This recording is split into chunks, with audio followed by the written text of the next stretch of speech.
You are now listening to the Old Head, New Head podcast with your hosts, Eric Iberg and Ethan Schaefer. Goddamn kids. Shut up, old man! Let's do this. Fuck yeah. Charging. Let's do this. Anyone that missed episode 1, Iberg's got the new mic thanks to the GoFundMe. GoFundMe, hopefully at this point in the fall, is still live, still collecting money. If you guys like what we do, you could donate to the show. And you're already blazing up. You answer the phone, blazing up. What you smoking on? Fuck. Good old Ross Jacob, Dark Horse Farm, supplying me with my THC, CBD needs. If you in Minnesota, check him out, man. Hit up Ross Jacob on Instagram. He'll take care of you. Then, let's not forget people that let me roll my Ross Jacob goods. Blazy Susan. Big up yourselves. So we're doing that. We started a little early. I was getting all stoked. I was listening to Lil Vibes Cartel. He has a great song called Rum and Red Bull. Or no, that's Beanie Man. I'm sorry. I was listening to Beanie Man, Rum and Red Bull. So I mixed myself a Rum and Red Bull for the first time in a long-ass fucking time. Just for stokedness of the unicorn. Beautiful. I've got, and this will be every episode this season, the good folks at Rainier hooked it up. So that's all I'll be drinking this season. I got Rainier. Don't just so my people don't get worried. I got my 40. I was just pre-gaming. Just pre-gaming the show. We always got the 40 on hand. Always got the 40 on hand. And so Ross Jacob and all the good stuff will be in the podcast description, everybody. Okay? Look in the podcast description. There might be some inspired hoodies. There might be some two-planker hoodies. There's definitely a bunch of shit, man. At this time, too, man, freeskiingmuseum.com should be online. Yep. What else did we want to bring up that's coming out because we are doing this? A lot of good shit. There's just too much good shit to remember. I'll have to write it down. I think so, too. But, yeah, for sure. Check out, the freeskiingmuseum.com. Check out B&E Store. Yeah, that was it. Or BNEstore.com. What the fuck is it? It's your website. You tell us. Dude, I haven't clicked the link. It's .store. B&E.store. B-A-N-D-E.store. Check it out. Dope ass shit from Phil and Henrik. That's beautiful. Yeah. And it'll all be down there. If you're watching on YouTube, please subscribe. If you're listening, give us 5 stars, all that good stuff. Show some love, and because we fucking love doing this, even though it is a lot of work. Yeah, and big thank you guys once again for anyone who donates. Because first of all, I thought it was crazy last year. You guys listened till the end of the shows, and so I know if you even invest in one show, that could be 4 hours of your fucking life. Time is worth more than money. So I appreciate your time for listening to us talk, me interrupting guests. I appreciate that. I had some good ones with the Met last week, but I get excited. I'll work on listening with Unicorn because I don't know his story, and I'm pretty fucking excited to listen. Yeah, it'll be sick. I'm glad. So this week we have, and hopefully we're pronouncing this right, Matej Svancer. We'll find out. We'll find out if that's how you pronounce it. But new kid on the block, and by God, just based on the viewer questions, these people love him. So what do you know about him going into this thing? I've seen Matej for a minute now, and I feel like he's, and we're recording this in April 2025, I feel like he's kind of coming to his own now. I feel like we're seeing a lot more of him, his personality on camera, rather than just his skiing. And so I feel like, that's kind of the path for a young man. At first, you just want your actions to talk, you want your skiing to talk, and now he's letting the camera know it's good. But he's just a beast, dude. You watched Big Air this year? What was it? Switch Tailbud 23, maybe 21? I don't know. Tanner and I just bug out on this kid because he's it's his landings to me. Straight up, I just as a fan of the sport, he's this hybrid of Wallish and Henrik. Yeah. So when you want, Henrik's got these landing pads that just fucking stomp and they stomp. And then Wallish, you're zero impact. And then you watch this kid and he has that strong fucking landing, but then it's smooth. Yeah. And just his landings alone makes me a fan. Well, this is the thing I like about him too. Last week we mentioned T-Pod gets on the mic. He goes, I'm I don't want to do all this shit. I'm afraid to do this stuff, And I agree with him. I wouldn't want to spin a 21, 23. But Matej goes out there and he makes it look like he's having fun, Dude, dude. And the biggest thing I'll bring up is like whatever the fuck you call them, memes or whatever, like whatever comments makes.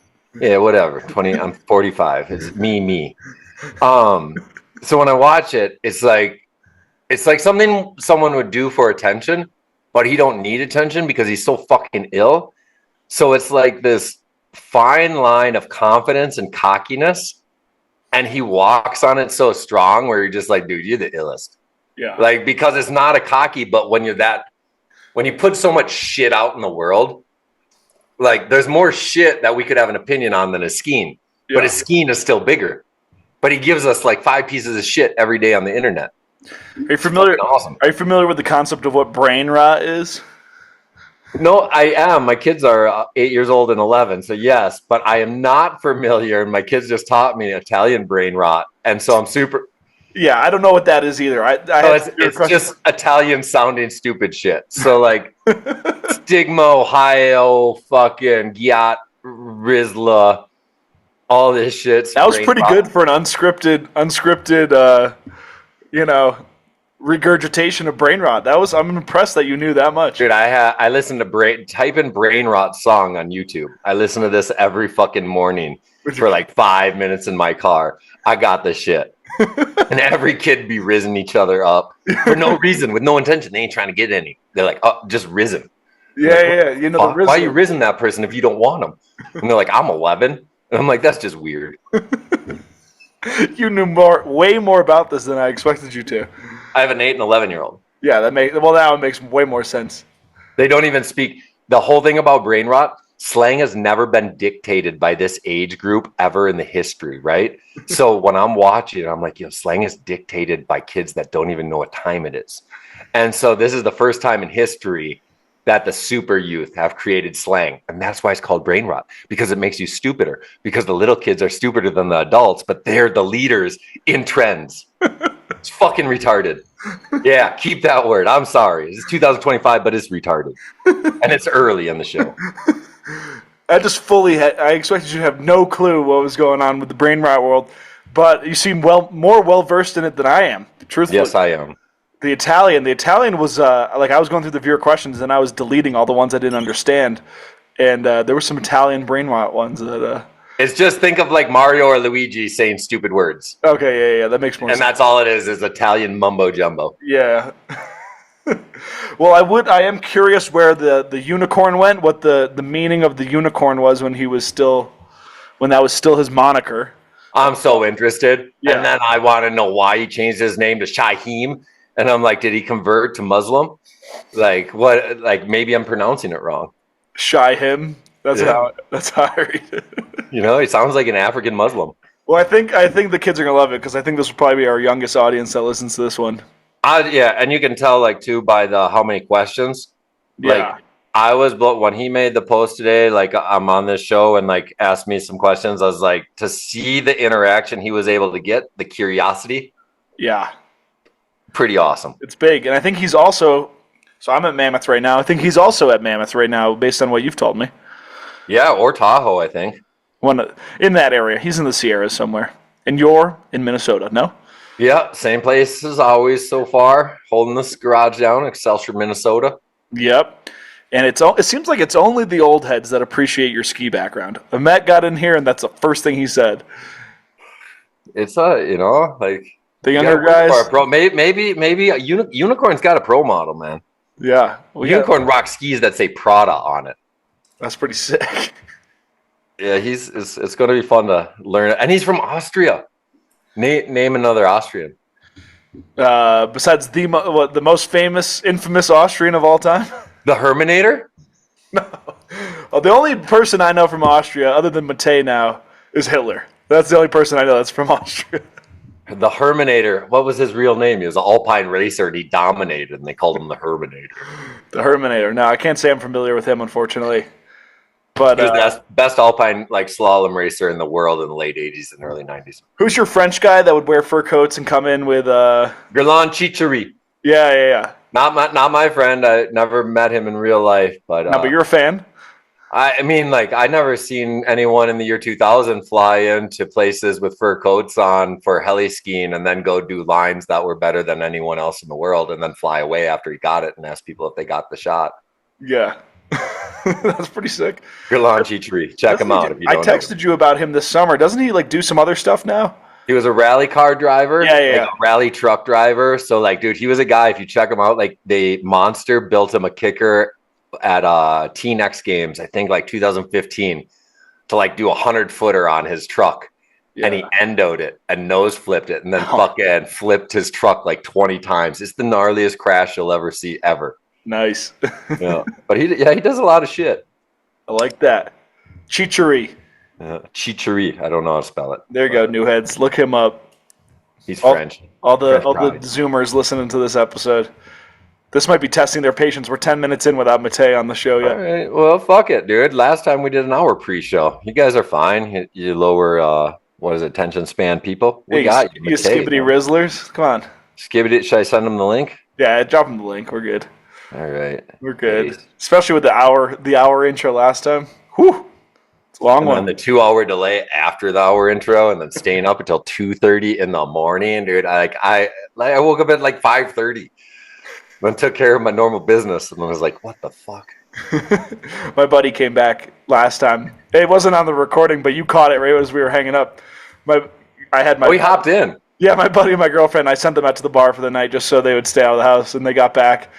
And as I'm hanging up on the call with Iberg, Mackin just dips his head and goes, "Hi, Eric Iberg." I saw it. I didn't know who it was, and then he clicked it right when he did it. Yeah, he's my buddy from Tahoe. Good guy. He's the guy whose place I was at when we recorded the Joss episode. So he let me borrow his bedroom for 6 hours on July 3rd, 2024. So damn, he was probably like, what the fuck? Get out. Yeah. That was a long one. This will not be nearly as long as that. What if all of a sudden he just turns into this like most amazing human ever and you're just like, I have to keep listening to you? Well, I mean, if he's 20, if he's in his earliest 20s, there's only so much you could talk about. Some people are enlightened. Unless you start getting freaky with it, which I think he could. He could. That's why I'm excited for this. Like, it seems pretty interesting. Yeah. So how did you and him start talking to each other? I just always just gave him props. Like, DM that's it. Stuff? Yeah. Like, if I saw him do something dope on Instagram or something, it's just like, Jesus Christ, man, you're the illest. He like wins a crystal globe. I go, you ever thought about making a bong out of that? And then he'd respond like, not a bad idea. I'm like, what? All right, super fan over here. That's lit. That's cool. That's cool that he was at Super Unknown. Is he though? Is he Super Unknown? No. Well, I mean that we can get into the whole. What does Super Unknown even mean? Name one person from Super Unknown this year that's not Jacob Bellinger, who you already knew. No, but I don't know. But I'm just saying, whatever his name is. And you can't be unknown anymore because you have clips, right? So you're so much of certain communities will know about you for so long, you know. But it's just because of that, like anyone can blow up in their little area and then have a niche following. Well, is it really super unknown if you're riding with 60 pros and there's only 10 of the new folks there? Yeah, I don't know anymore. Yeah. So, hey, everybody has to adapt and reinvent themselves. So if that's what's working, we're turning Super Unknown into a super session. Yeah, why not, man? Okay, why not? Make it a super park for level 1. It's dope. Yeah. And then, like, how stoked are those kids, some of them, to ride with those super guys? They seem to enjoy it, yeah. I liked it as a viewer when it was like a competition. It was like, who's going to win Super Unknown, you know? Yeah, but that was just next level. Like, so many people now can just, like, win Super Unknown on their own. Like, you could beat Tom Wallace 2007 now, make an edit, drop it, and then just have it shared a million times. And then you just make yourself Super Unknown. Yeah. That edit, good Lord, is that edit big. I was talking to Napes at Jib League, and it's like, yo, fucking, that video got millions and millions and millions of views. It's the most influential edit of all time in our sport, and I'll say it. Is it the first true edit of all time? Would you think it's like one of the... No, you can't say that. It was just so absurdly better than all the pro segments in a movie, where it was just like, that's why I got put on that platform, because no pro could ride urban. Do you think it was the first edit that was more important than the movies that came out that year? Yes. Yeah, I would agree with that. I mean, think about it too. Dude, I made Idea that year. Holy shit. Tanner made Believe that year. Yeah. So it's like when you really think about what he did and where these legends were at, like he did legendary status wearing Burton pants. On an edit uploaded to the internet. This wasn't no DVD VHS release with a premiere. This was an edit on the internet. Yep. And it was blowing shit out of the water. Unheard of. Unheard of. We're making DVDs and marketing them in magazines and doing all that shit. And he's just fucking making an edit and put it You on ain't the God. pretzel man, bro. You Yeah. ain't the pretzel man. That's what it comes down to. There's only one pretzel man. Think if Tom Wallish, no, this isn't a bad word, so you know, think if Tom Wallish didn't sell out and went the Henrik Harlow path and always just kept it real. It would have been such a wild guy to watch. Instead of just like having a career in commentating. Well, no, just the obvious. Like as a fan, like to see someone go from the Burton clothes amplid, Yeah. all this to all of a sudden Scott. Oh yeah, like with big. You know what I mean? Stuff, with some like blue and orange stuff and like just stuff where you're like, whoa, that's not the guy I fell in love with. And that's just super egotistical fan shit. Yeah, that's just Right? You wanted him to stay ghetto Tom forever. Yeah, I wanted him to sign the 9th ward and not get paid for 5 years. Everyone would love if he was broke forever and just super. Oh, he killed it. Big up Tom Wallish. That was nothing mean there. Only as a kid, like 27-year-old kid watching a kid. Yeah. That's just super fan mode. If you could dream, Tom would be Thug Tom forever. Ever, dude, doing the bird. But he is. Oh! Stop the Tom Wallish talk. We got a guest with us. Sorry, I made it. You did. Inside. I'm sorry. Yeah, inside. This is sick. Where are you right now? We're at a shooting. What? Internet because the Wi-Fi isn't working, so I'm doing it off my phone, and it's a little hard, but I found a quiet place. Okay. Do you get to use internet on your phone, or are you going Austrian fucking just data? Data. Are you in Mammoth right now? Yeah, I'm in Sugar Bowl. Okay, sick. So you are near Tahoe. Yeah, we're gonna figure it out. Okay, cool. Well, it's nice to meet you, bro. Yeah, hell Good yeah, to man. meet you both. Give thanks. I'm sorry for the delay again. All good. We were just No hanging worries. out, chatting. We had a 3-hour delay last week with Ahmet. Oh, fire! No, not so much. But he had a 15-hour ferry rides in the middle of nowhere in Indonesia to make our call. So we appreciated him finding internet. Yeah, sick. Yeah. So, Ivor, give Matej a little rundown on what we do here. First of all, do you pronounce your name Matej? Yeah, that's perfect pronunciation. I just rewatched I just watched the podcast with Eddie, and he said something like Mateja or something. Mataj, man. Mataj, and I was like, how do you come up with this? I've heard a lot of variations, but that one is a proper. Well, I love your new name. Okay, whatever. We'll Give him the intro, then we'll get into everything. So I do it in the beginning of every show. I explain why we do this. So, like, pretty much in a nutshell, I got to be on the Two Planker podcast like 2 years ago, and I realized Ethan is like 20 years younger than me. And I also realized like I really don't understand a lot of shit the younger generation is doing and why they do it, how they do it. So I was like, I pitched him after I talked to him. I was like, you know what? What do you think about like an old head, new head podcast? Like, I get some old guys and we talk about the lane they created in the sport, what they did to be different, set themselves apart, like last in the sport for a long time and do whatever. And then we can talk to the younger guys and I can learn why they do it, what their goals are, and like what your perspective is. Because as a fan that watches it, I don't really understand totally, but it's just how the world evolves. But I'm super curious, you guys that dominate, like what the fuck? Why do you do what you do? So it's kind of an ego show for me to learn about why you guys do what you do. But at the same time, I think it's really awesome for our listeners to hear the older guys talk about the approach they took and then hear the younger guys with what their vision is and how they go about it.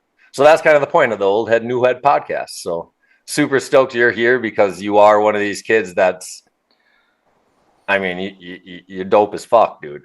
So I'm super interested, like, to learn how you tick and like what you do and why you do it. Because every day I'm interested when I see something that comes up on you.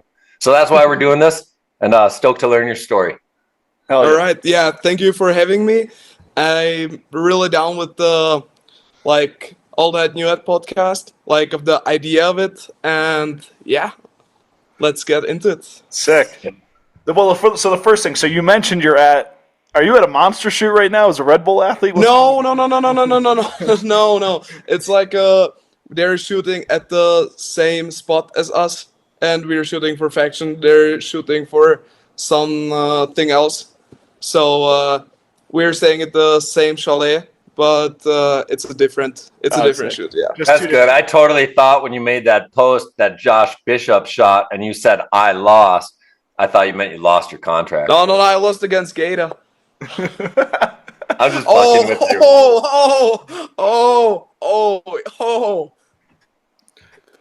you. Just making fun. Yeah, no.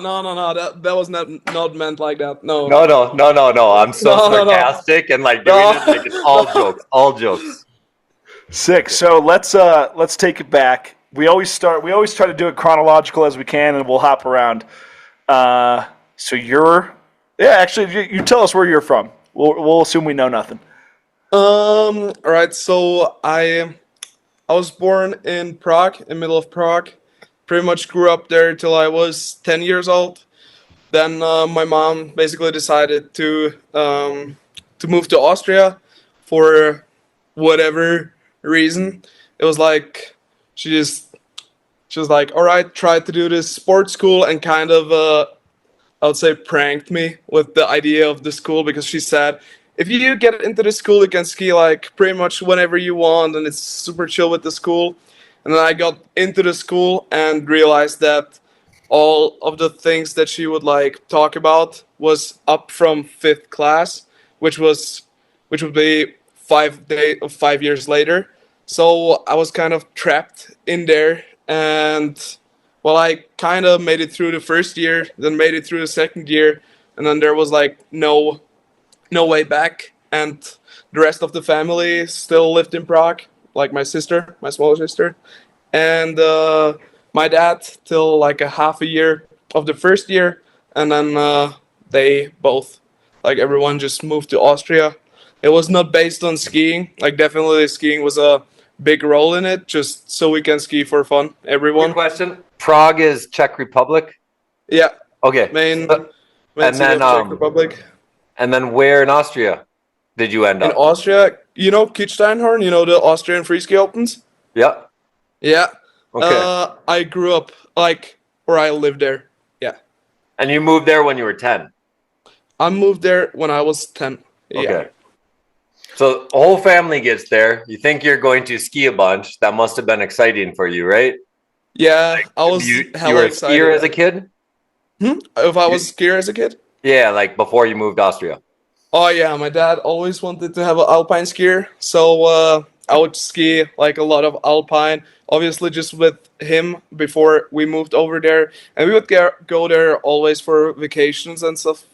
And my grandmother bought a little apartment there, a super tiny one, barely fitting all of us, but we just would go there always from Prague to Austria for a weekend of skiing, but nothing professional. I mean, I would do all these alpine races, but it was nothing serious. So did you ski in the Czech Republic, or did you No, only travel to Austria? I always traveled to Austria. I think I skied in Czech 3 or 4, maybe 5 times by now. Okay. So before you move, you just did local alpine race or something? Nothing organized? Yep. Ski with your dad and family or whatever? Yeah, basically there was a ski club. I still ski for them. So I skied for them those little alpine races around the small towns that they have. Yeah. And that was basically it. I would train with them just as a little kid. Yeah.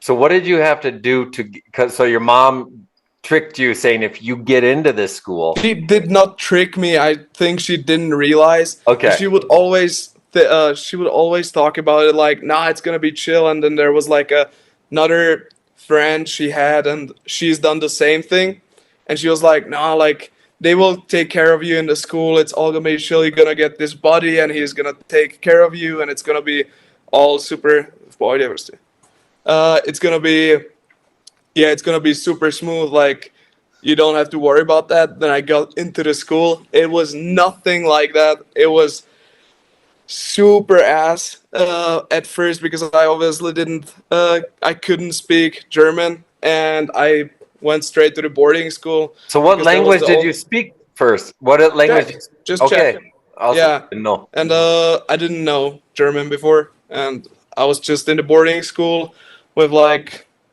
yeah, other Germans. And So what did it mean when your mom said if you get into the school, did you have to apply and like say you have a talent or a desire to do something, or what? It sounds like you could have not been accepted.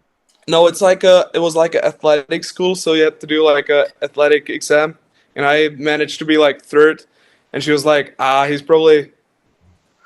She would say like, you're probably not gonna make it, but let's try it. So I tried really hard and got third, and tried really hard in the previous school, like in Prague, to like get good marks and get into that school.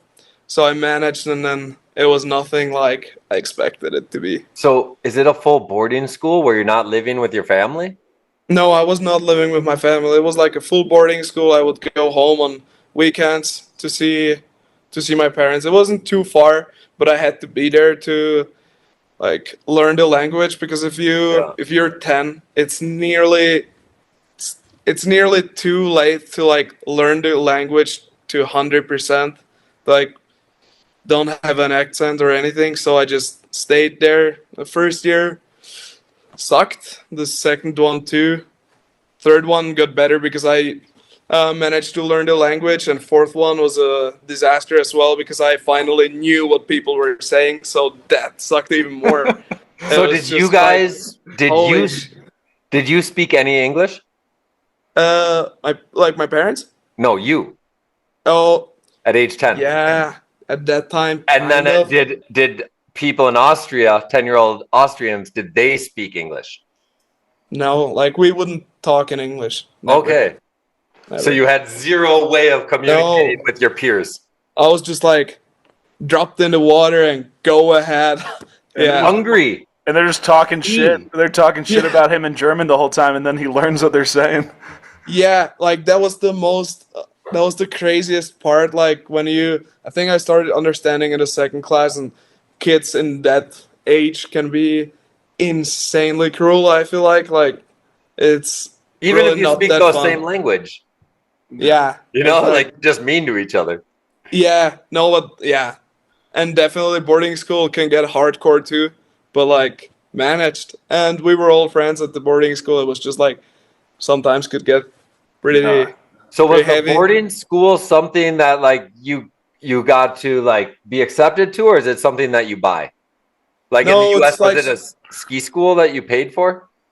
No. So at first, it's like a big school, and it used to be just a normal school with a boarding school because it was a good school. So people would come from far to go to that school. And then a few years back, they started like a ski school at the same time, but that one would start from the 5th class. So, and I came in for the first class. So I had to wait for 5 years, and the boarding school was like something you would have to pay, I think $500 or $700 a month for the kids to stay there. Okay. What was the physical exam like? Because I'm not really familiar if we have that in America at all. It was running. It was playing with a football, like playing football. We call it And, soccer ball here in America.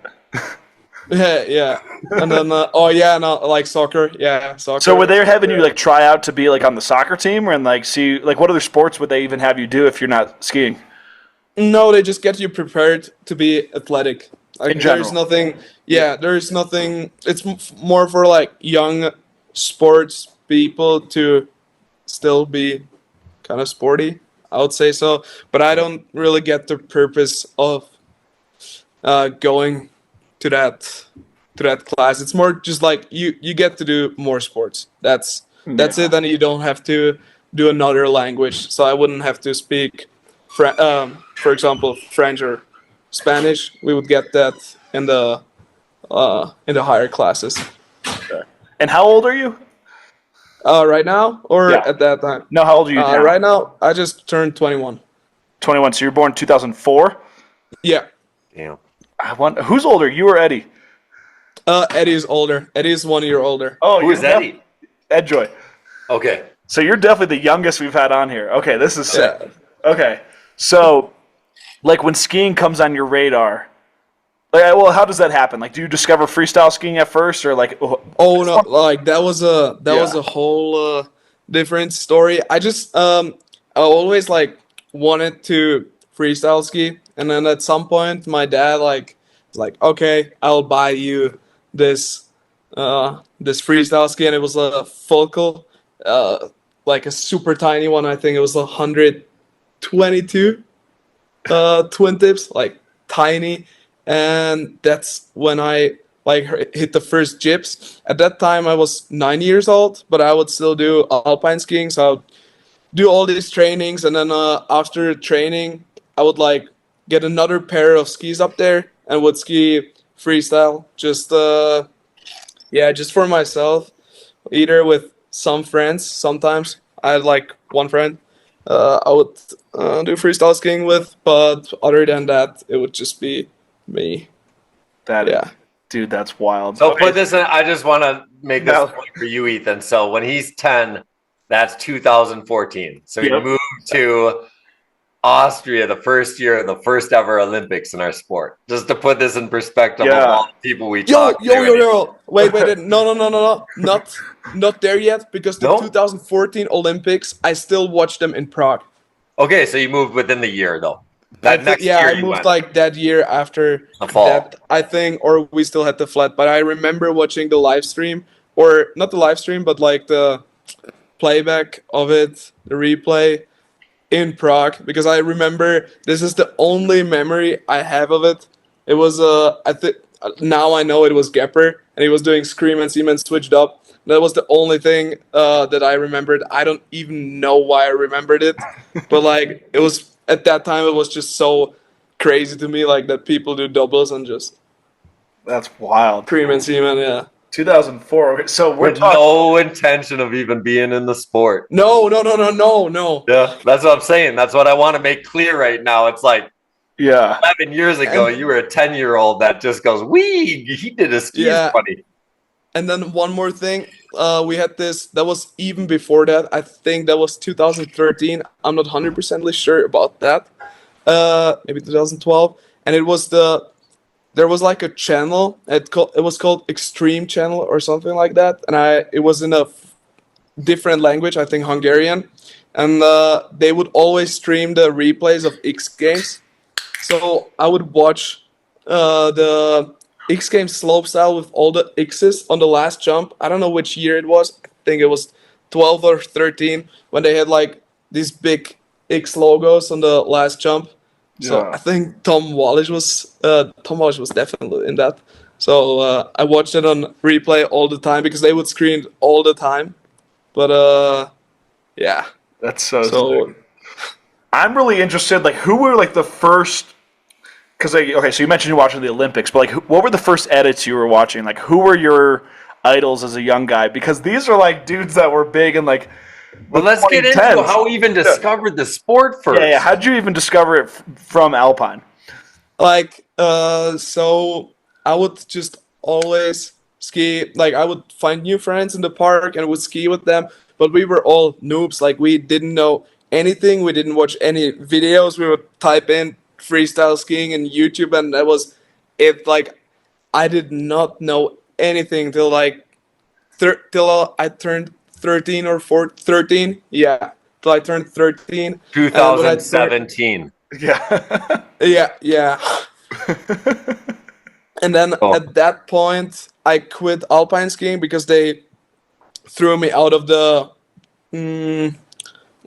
not the club, but the federation. I was in the Austrian federation with a Czech passport.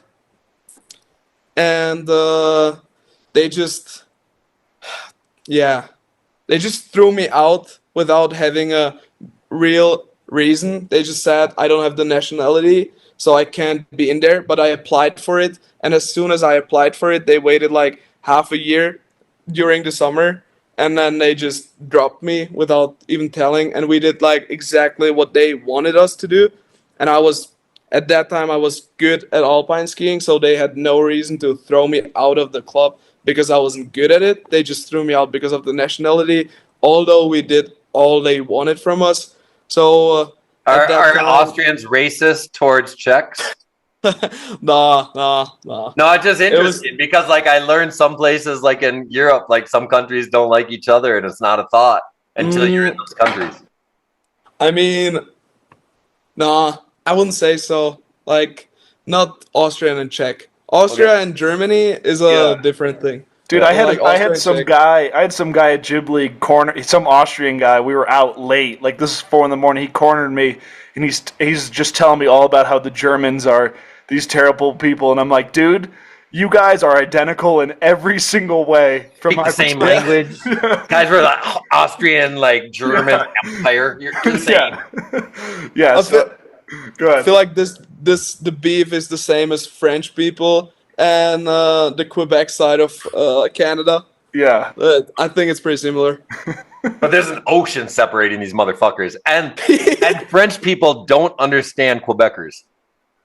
Yeah, Or they act like. there's Or they definitely act like. parts of Austria that don't understand. That there's definitely parts of Austria that are super hard to understand for Germans, and there Yeah. are some parts of Germany that are hard for Austrians to understand. Do you identify more as Austrian or Czech still? Um, that's a tough question. Are you a In dual citizen? yeah. No. That's sick. Yeah, it's like the only there's like because of the sport is the only way you can get both of them or one of the only ways. So yeah, I do have a double citizen. Usually have to get rid of one when you So if turn 18. Austria ever hates you, you can go represent Czech Republic. Yeah, I could basically do Well, that. so Yeah. actually, here's the real identity question. If you were to ride in the Olympics, which country would you ride for? Like I can drop this. I can. Oh, you can't. Wait, Okay. did you haven't gone to the Olympics yet? I did. Yeah. As an Austrian. Yeah. Okay. So to make it a little more clear, I'd say I speak German, I speak Czech, I grew up in Czech. I prefer the Czech language to speak it. I hear it way rather than German, and I enjoy the language itself. But I live in Austria right now. I just don't want to piss anyone off, okay? No, it's But you can't. The thing is, in our life, when we travel like this, we're global citizens, right? Yeah. And you have an opportunity to live somewhere else than from where you were born. So Yeah. it's not a negative thing to say anything that you identify as where you were born.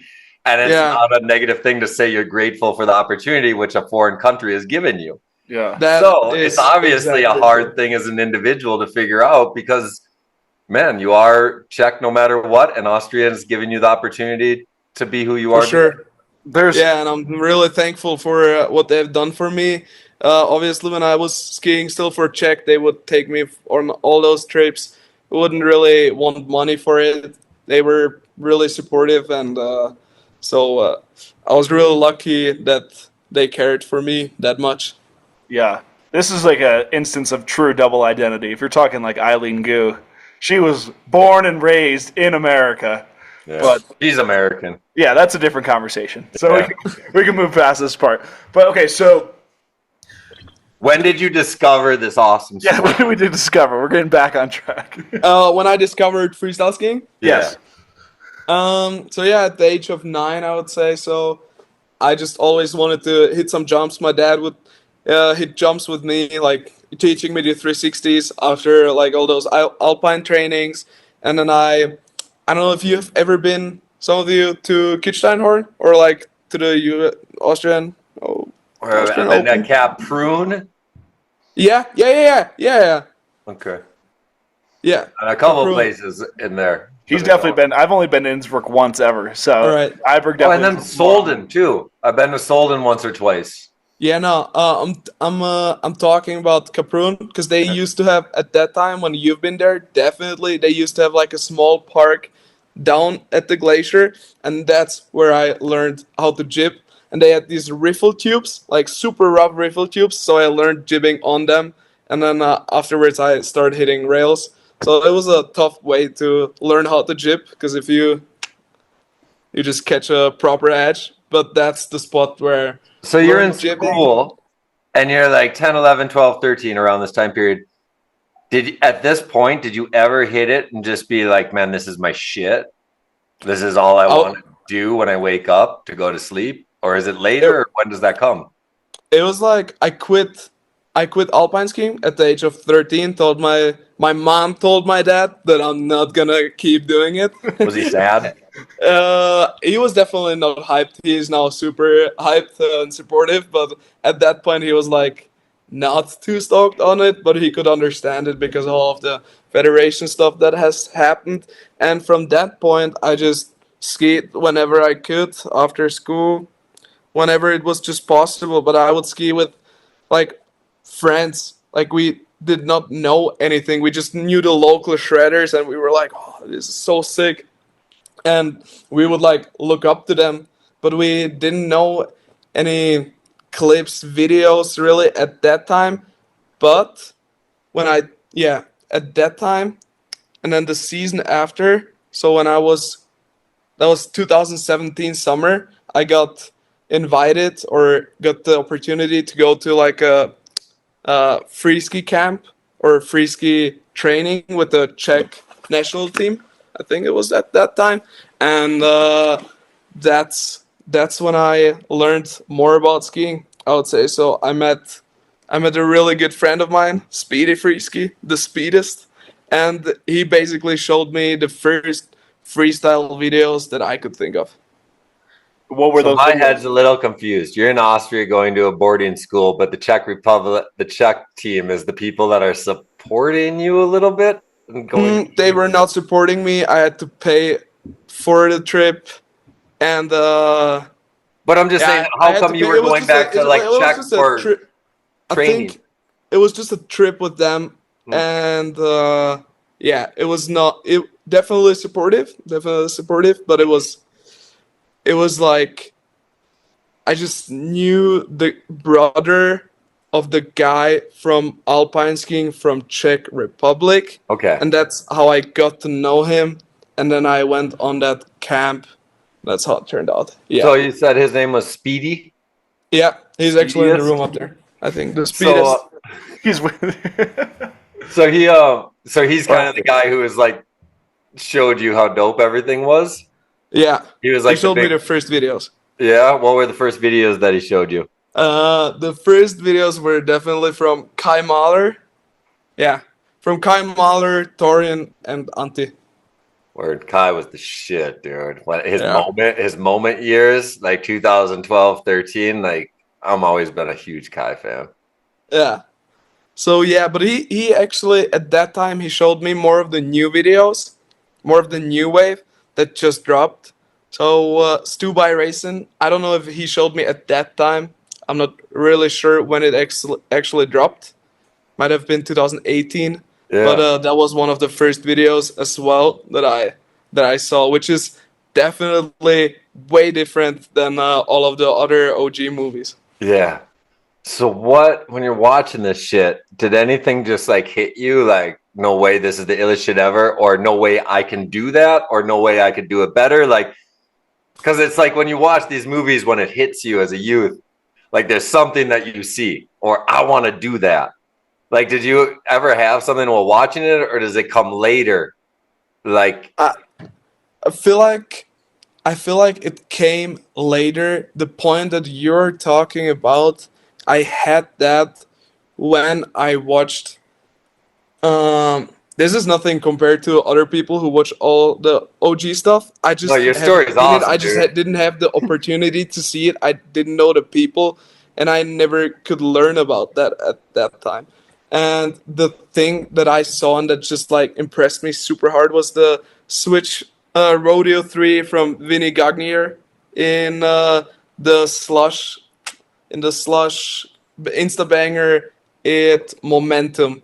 And that was like the point where I was like, I would watch that Insta banger all the time. And I was like, always, how the heck did he do that trick? That is so insane. I wanna do this stuff. So that's kind of the reason why I'm always doing the pretzel stuff and pretzel things and trying to figure that out, because I learned that I saw that at a super early point and it just inspired me super hard to do that kind of stuff. That's so because awesome, amazed man. me. Because you're like the first guy that we talked to that like got his inspiration off a half a second of something. Well, this is the other thing too. Like he's talking about, and maybe this is just me slowly becoming an old head. I still feel like slush is a new thing, and he's like, "Oh yeah, when I was a kid, slush was inspirational." It's like, oh shit. Yeah. He's 21, dog. Yeah. That's crazy. I mean, I'm only 26 right now, but it's still like it's wild. You should have a job, a wife, and a kids, dude. You're just living a dream of wanting to be younger. I know. I'm hanging on to the last years of not being bogged down by all that stuff. Craziness. Okay, that's sick. So the Vinny Insta banger was like your first inspo. That's the first we've ever heard of that. That's for sure. Big up Vinny Gagne. Yeah. Yeah. your weird and ass watching his shit. watching his X Games. I think 2015, I would say so, with the genie grab. I would also just have that in my head so locked. I don't know why. Like, I can't tell why, but this just inspired me so much. Although I don't even do Scream and Siemens, but I just loved to watch that guy, these four guys, but like the main peak points came definitely from Vinny. Original shit is pretty fun to watch, even if you don't like it. Yeah. You know, like if you do something on skis no one else can or wants to, it's pretty awesome, even if you hate it.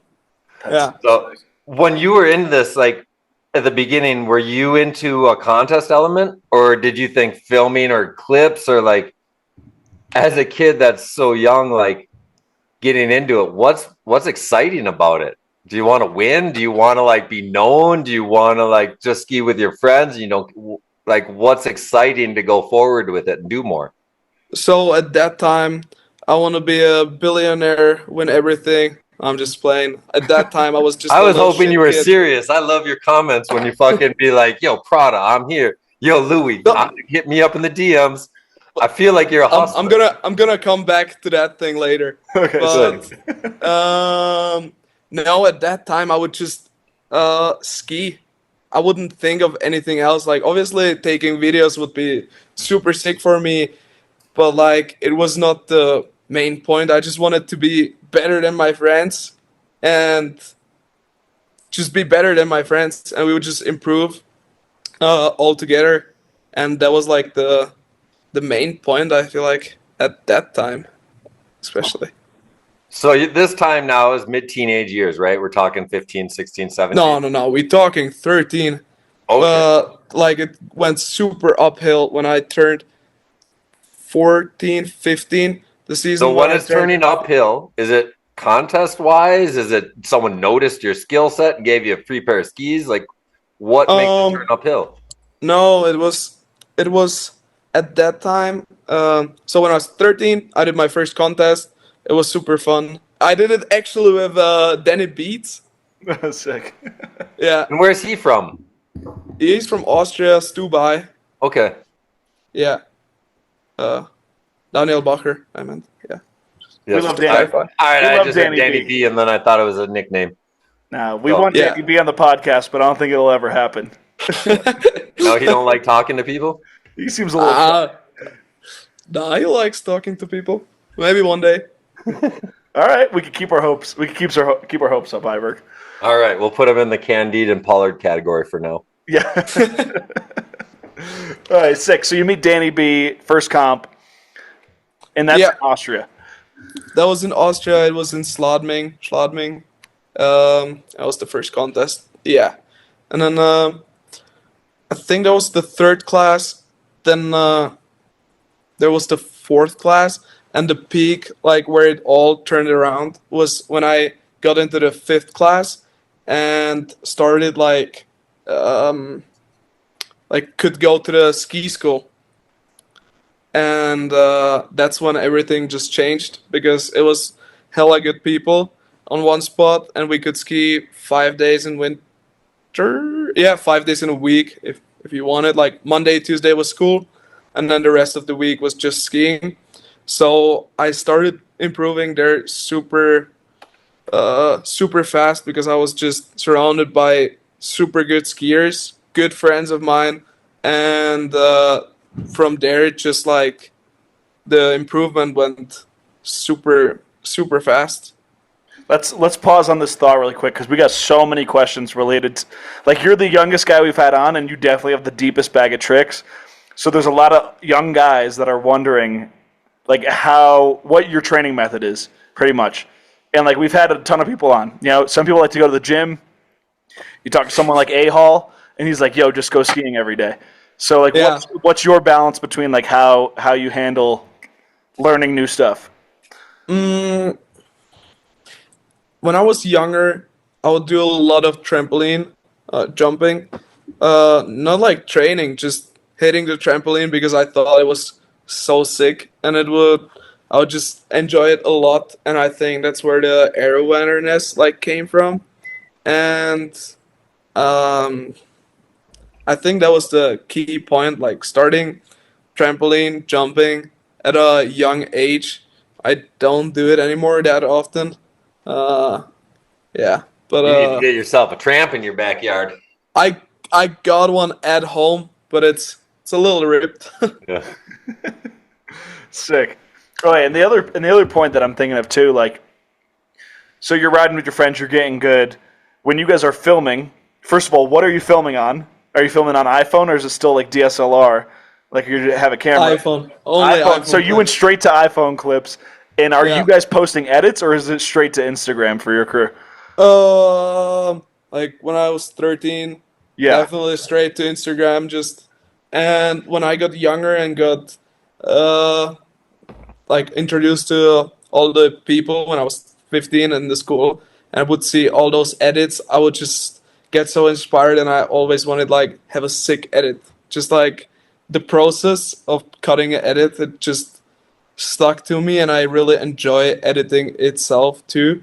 So whenever you see all those posts on Instagram, I don't have a pressure on posting, because I got that question a day ago.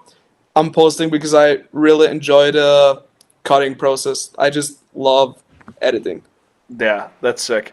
And before we lose this thread of thought, so for the jumping, you learn on the tramps. But what do you do to lock in some new rail tricks, or at least when you were younger? We could talk about other stuff later. I was not good at jibbing back then. I got good at jibbing the past 2 or 3 years. So it was this is a super drift. Yeah, go for it. You do that. But when I won my first World Cup, and then the bigger again, it was only biggers, but I could never stack anything in a slopestyle, and I was so annoyed by myself. And I would see like all those other pros at the World Cup being like stacking super gnarly, unnetty stuff. I was like, I'm so far away on doing that, and would watch edits, and people would just stack unnetty stuff all the time, and I'm like, I'm not capable of doing this. I need to learn that. So that was like the point where I just started jibbing way more than jumping. I never trained for 2 or 3 years. Like, I didn't hit the jumps at all. Like, nothing over a 12. Nothing over a 12. For Just like only in the Yeah. contest. Only in the contest when I had to do it, then I would just go 16 or something. So you're saying But I you would- never trained a trick that you performed in a contest, really? No, I'm saying that This is when he I was learned that focusing on before. developing his rails. Yeah. Okay. I just focused for 2 years only on rails, and I wouldn't do pretty much any 14s at that time outside of competition, outside when I did not have to do it. Yeah. Maybe like, or if it was a training camp, it was like all the coaches up there, you're feeling the pressure, like, okay, maybe I should do some shit. Then So like, is that fun for you? Like that, like it. I get that it pushes you as a person, right? To push your flips, push your spins, but like it sounds like it's not. It was something that was kind of like, oh, I got to hit that level if I want to be there. Not like, oh man, I love 14s. no, it was just like I did so many 14s when I was younger. I did all these crazy spins, triples when I was younger, and then I got like so annoyed by people like, oh, he's the big air guy, but I want to be the jib guy. I want to be the guy you remember because he could do both, and I just wanted to get like good at jibbing. I would always watch these jib clips, and I would be like, I'm not capable to do that yet. I gotta Oh, learn that. dude, my head hurts. Like we just like went like over 2 years, and it went from you not knowing shit to like being at World Cups. Well, this is also what I want to focus on. Oh yeah, Yeah. Like so, my head just hurts here because I'm like, okay, 15 to 17 max progression, and now you're talking about like you're already doing triples and you're bored with them or something. So I'm really not yet. I'm just calculating. So around like where is it that you you start to do a contest, you like it, and then all of a sudden you're like, I got to be better. But like, yo, how does it go? Where are you going? Are you doing all Austrian contests at the beginning? Are you doing local? Do you get in Europa Cups, or how does it work Yeah, as a youth it was- in Austria climbing the ladder? yeah. So we would travel with the school to some Europa Cups, Okay. and I would do that in the season of 2018. That was my first Europa Cup season. 2017 was my first contest. 2018 was my first Europa Cup season. And do you have to qualify for Europa contests? Like, did you Yeah. have a bunch of people that you had to be better than in order to qualify to compete?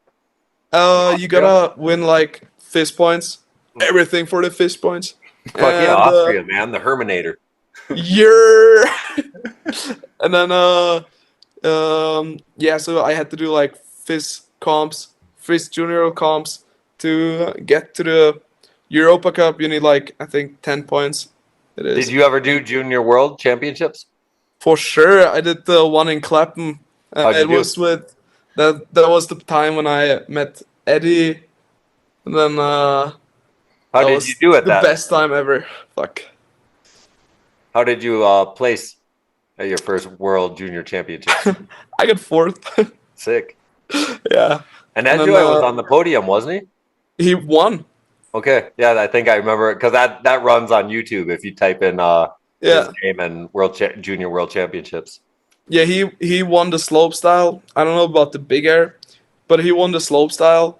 And yeah, I crashed on the last rail of the slope style, trying a way too hard trick, and it was all over. But when I look back, like that would have never been a. I will say Podium. right here, you and Edjoy are my two favorite. Like as far as all the like, this is a personal opinion, where it's just like you two that I like. Edjoy doesn't give us shit, so we don't get to be all stoked on him. But if we can imagine that he gave us as much as you give us, it would be crazy. Like Thank you very imagine much. him posting a clip every day. Yeah, So, yeah, I just want to say it. Like I wish I got to see more clips of him. But yeah. he's dropping some video, some really stoked for that. Fuck yeah. So no, it's just been fun. It's crazy how young you guys are, but you're the two people that are like beyond different than everyone else. I In think my that was the first reality check. I would say so. At the Junior Worlds when I started filming I filmed like a few laps with Eddie, and he would just do switch fours into like a down tube, and no 2P4 into switch four front two into one. The first one was a donkey, the second was a down bar, down tube, and I was so amazed by it, and I was like I could not do these tricks. And then I fucked up the filming for the first time, so it was like, it's whatever, I will do it again. And then he did it back to back again. I was like so amazed. I never thought of doing a switch four. Like, it was so amazing to me. He's and that was the special, point where- dude. His visualization, his feeling on his skis. The Yeah. shit I've watched him do, I'm like, oh my God, it's like watching a 3-year-old learn something, but then he's an adult and he's focusing on learning. And then I'm just like, you next level. Yeah, I remember beating him for the first time, and he was like doing all those crazy rail tricks. I was like, holy, like, how did you get there? Like, I gotta get there too. And a few years later, I was like, all right, I'm cutting this big air thing. I gotta learn how to jib properly. So you're climbing through Europa Cups. Do you do well on that circuit? Like you did, obviously at Junior Worlds, you got fourth. So like, you're climbing? You only do 1 year in Junior or in Europa before full World Cup? I did 2018 Europa Cups. I did really bad. I'm not sure when I won the first Europa Cup. It might have been either 2018 or 2019. So 2018, to put in perspective, you're 14, 15? I was 14. Yeah, it's fucked up. Okay. Yeah. So now you're doing this and you see these points and podiums and things like that. Like, is this a full motivation in skiing for you? No, that didn't matter. I just wanted to like go to a contest, then see how it goes, and then just shred later. And I just found so many new friends, so I would just go to these comps to like meet all my friends again. I got super close with the Italian ski team, and I like few years after that, like a year maybe, I got to go with them on a trip to Les Alpes just to ski with them. So I met a bunch of new people, and it was always such a dope trip. It would be sometimes just for 3 weeks, and you would be just with your friends, obviously doing some school stuff, but you would be with your friends doing a contest, but you could shred after, and the shred after contest was like perfect. Like always such a treat. Like everyone just chilling and just hanging out and having fun. That was like more the peak. So you love you were just loving the experience of everything that you had an opportunity. Yeah, well, you didn't have like goals yet. I definitely had goals like to do good, but I mean, big goal. I mean, ambitious shit. Like, I want to be the best in the world. I want a segment. Like, you haven't had these yet in your teenage years. No, because my goal was never like to win something. My goal was never to win something or a contest. My goal was always to show my best. And if that's not enough, then obviously it's just not enough. But I never had like anytime I had like this thing in my mind, like I have to win this contest. Like this is so important. I would always do so bad, like really bad. So my goal was never like the podium, like obviously kind of, but like it was more about the way I get there. If you understand what I mean. Yeah, 100%. I get it. I just never heard it from a high level skier yet. I got a different angle with the goals too. Like because you're talking about your teenage years at this point. Was it always skiing, or did you ever have a backup plan in case skiing didn't work? Yeah, I had school. Like it was the skiing school was a really good school with a graduation. Like I have a bunch of friends that just didn't make it in skiing, and they just went to university. So that was the point where my mom said, "You are not quitting school. You have to do that, and if you get through this, do whatever you want. But you will graduate." But she was saying you got to be good at both, pretty much. Both what? Like skiing? School and skiing. Like you got to focus on skiing, but you also got to do good in school. No. My mom, she really was supportive for my freestyle skiing, but she would never be like, "Hey, go and train there." Like, No, but I'm mainly saying she said that, okay, do whatever you want with skiing, but at the end of the day, you still have to do your homework at the end. Yeah, school was number one. Yeah. Was an opportunity. Yeah, she wasn't pressuring your skiing results, but she was pressuring your school results. Yeah. Okay, yeah. I remember because the coach we had in the school, he such a dope guy. His name was Martin Gimple. He unfortunately died 5 years ago. But like he called my mom, and my mom was like, "Yo, hey, what's up?" And he was like, "So is he going to the contest?" And my mom was like, it's whatever, like doesn't doesn't matter, or it was maybe about skis or something super useless, but about my material and about the contest. And then that was the only time he got super angry at her. Like, he was the most calm guy ever. He would never get pissed over anything. Handle everything just calmness. And then he got so pissed at her. So yeah, that was. She was just For like, what- ah, for she's what like, ah, reason? skiing's whatever. Yeah, she was like, yeah, go She to the just wa- contest. Yeah, she just wasn't cooperating on some ski-related matter because she's like, So- who gives a shit? You're Yeah, in school. You're in your late teenage years. You're traveling, doing Europa Cups and stuff. When do you get your first sponsor? I got my first sponsor with, I think, 14, I would say. 14? Okay. So 20. And who was 13, it? no, 13. Pretty sure it was 13.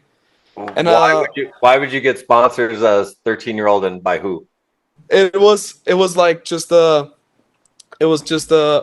material sponsor, Okay. and it was Naked Optics, like goggles. It's an Austrian brand, Okay. and my friends like got goggles from them, and they were like, "Yo, I should hit them up." So it was like not a proper sponsoring, but I was like, "Yeah, I will write this email to them, and hopefully they sponsor me." And when I talked to my mom, she was like, do whatever you want, but you're not getting sponsored. You're not getting anything. Why would they give you something? Like, this doesn't make sense. And I wrote them, they respond, and were super hyped on giving me goggles. And yeah, so that was my first. Does that feel ever good sponsor. to say, "Hey, mom"? Yeah, I got you. Yeah. It does, man. That's an awesome thing because you put in the effort, you know. And as a Yeah. parent, you're kind of you're pushing your kid to, you know, it's Yeah. maybe she wasn't really thinking you can't do it, but maybe she was seeing if you had the will to fucking make it happen. You did. Yeah. Big up yourself, 13-year-old guy getting a Do you- goggle sponsor. Also, Yeah, when you're haven't 13, wrote an email probably ever since. so you wrote the email to them, like you were the one that negotiated that deal, or did she do that deal? No, I did it. Sick. I'm not 100% sure whether it was on Instagram or it was an email. But I it think it was was an email on Instagram. But it was you doing it. It was me doing it. It was my German or my English. I don't even remember how it was. Maybe she like had a look at it, but it was me writing it. Sick. When did like your first big sponsor come into the mix? Because like everyone, you know, a lot of people get stuff for free, but it's like once they start paying you to ski, that's when it becomes really sick. That must have been. It must have been Faction. And when was that? What year was that? That was in. I think that was in 2020 when I got my first contract. But at that time, like my mom would do all that stuff for me and just like look out if there was money involved. She would just look out for me because I was just like I just want to 16. ski. So you're Yeah. 16 years old. Factions coming at you with an offer in 2020. Did you win something at this point, or what was they most excited about as you as a skier at that time? So at that time, the year ago, I was skiing on Lusty skis. It was like a Czech brand. It was kind of cooperating with the Czech free ski team. It was like the guy from the team knew the guy from the factory, so we would get a bunch of free skis. And I was kind of over it at some point, so I was sponsored by Snow Panic, which was a local shop in Prague. And we still got a flat there. It's maybe 200 meters away from that shop, which is pretty cute. And so they had Factions in their stock, and I was always like me and my friends were always so hyped on Faction, or my friend showed it to me, and I was like super stoked on Faction. Why? I saw the Candide videos, and he had the, I think it was green, yellow Faction Candide, obviously, and I just wanted to have that ski. I just wanted it so bad. I was trying to search it up, buy it, and my friends were like, no, this is like so expensive, and it was really expensive, and it was like an adult ski, so I couldn't even handle it yet. So were you more of a fan of the ski or Candide? At that time, I didn't really know. Like that was earlier. That was way earlier. Yeah, at that time, I didn't know like who Candide was. Like that so was fucking dope, way back. dude.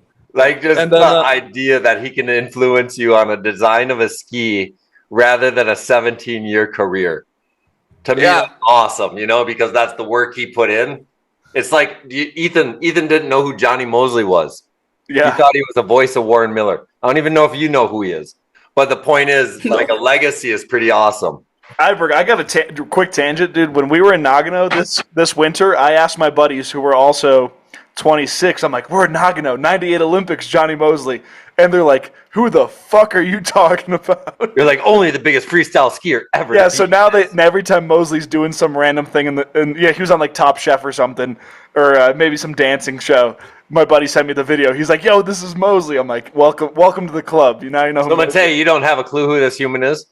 I heard that name. I would suggest that guy, I would say it's the guy who went for, isn't that the guy who was in the mogul thing and did the first Cork 7? So he did the first 360 mute grab in the 98 Olympics, okay? And then he went on to host a Johnny Mosley Invitational, which was a slopestyle event in 98. Gave $20,000 out for the first slopestyle event in our sport. And then he went on to win the X Games in Big Air in 99, win the US Open in 2000, went back and created a video game, first video game for a sport, Johnny Mosley Mad Tricks 2001, then went back to Moguls 2002, did the Cork 7 and the Moguls, and then retired in 2003. But he was like the dominating kind of foundation guy, where it was like he came out, like he was on the biggest TV shows in our country. He's the coolest guy that's ever existed, pretty much. Yeah, it comes like it did the most, like for exposure for a sport in North America at least. But yeah, no, it's just kind of fun. Like, and I just want to big up Candide for that because it's about a legacy where he created a dope looking ski that sold, and he didn't even need people to know his name. He just needed the good design, yeah. It was, at that time, like that was back when I was 12 and I was just so stoked on that ski.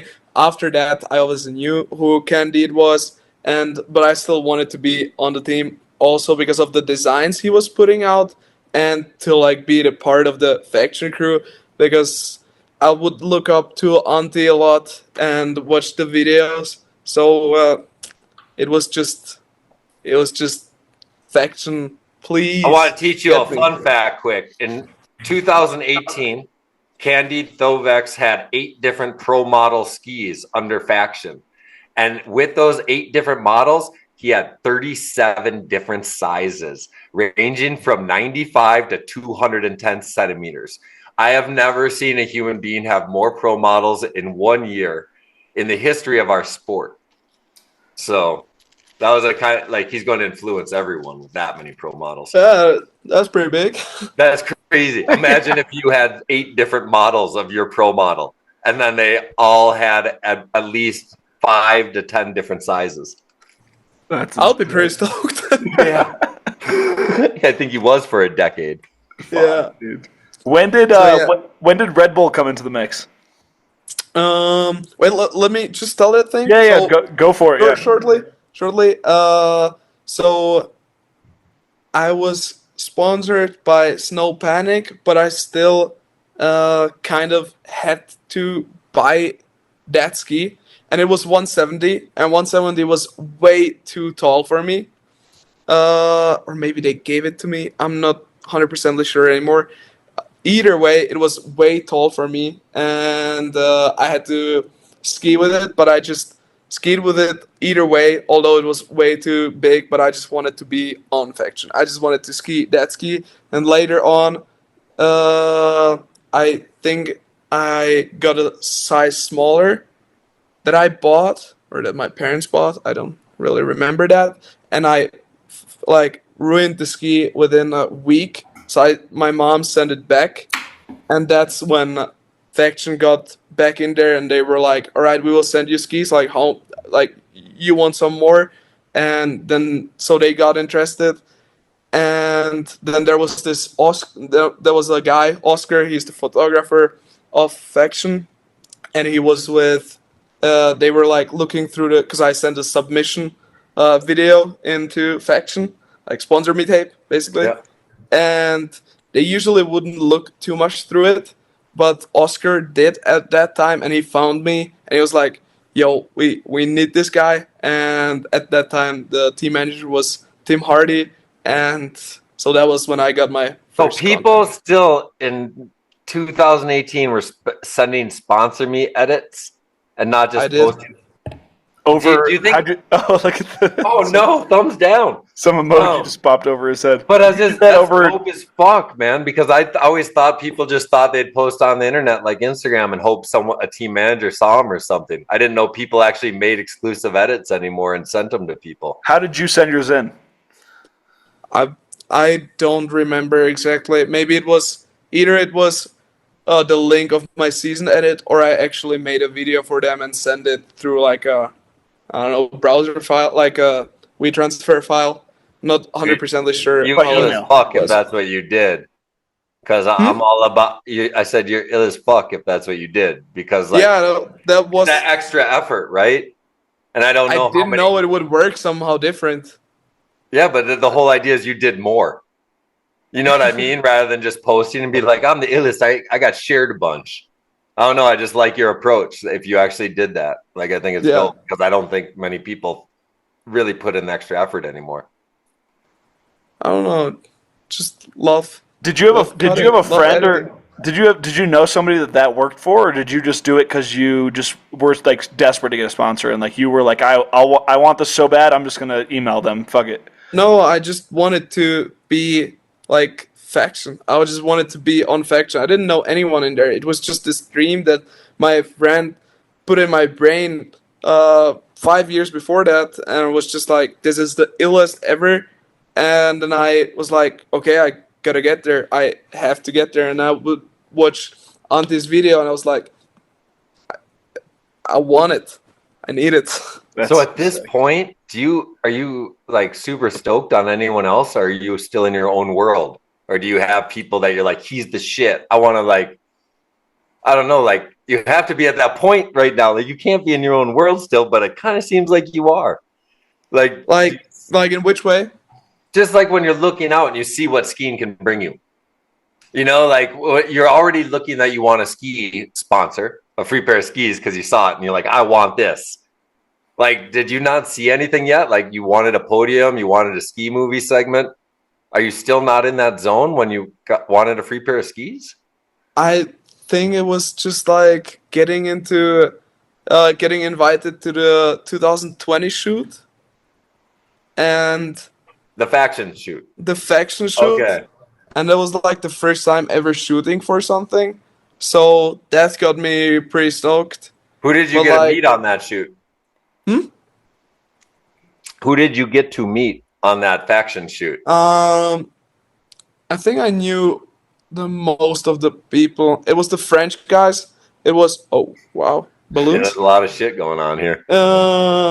It was the French guys. It was Tim, Alexi, Ben Barati. That was the guy I met in the night that I did not know from any other Europa Cups from before. I think that was the first time ever meeting Antti.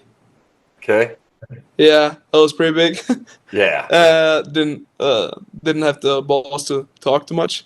No way. Yeah, no, not at all.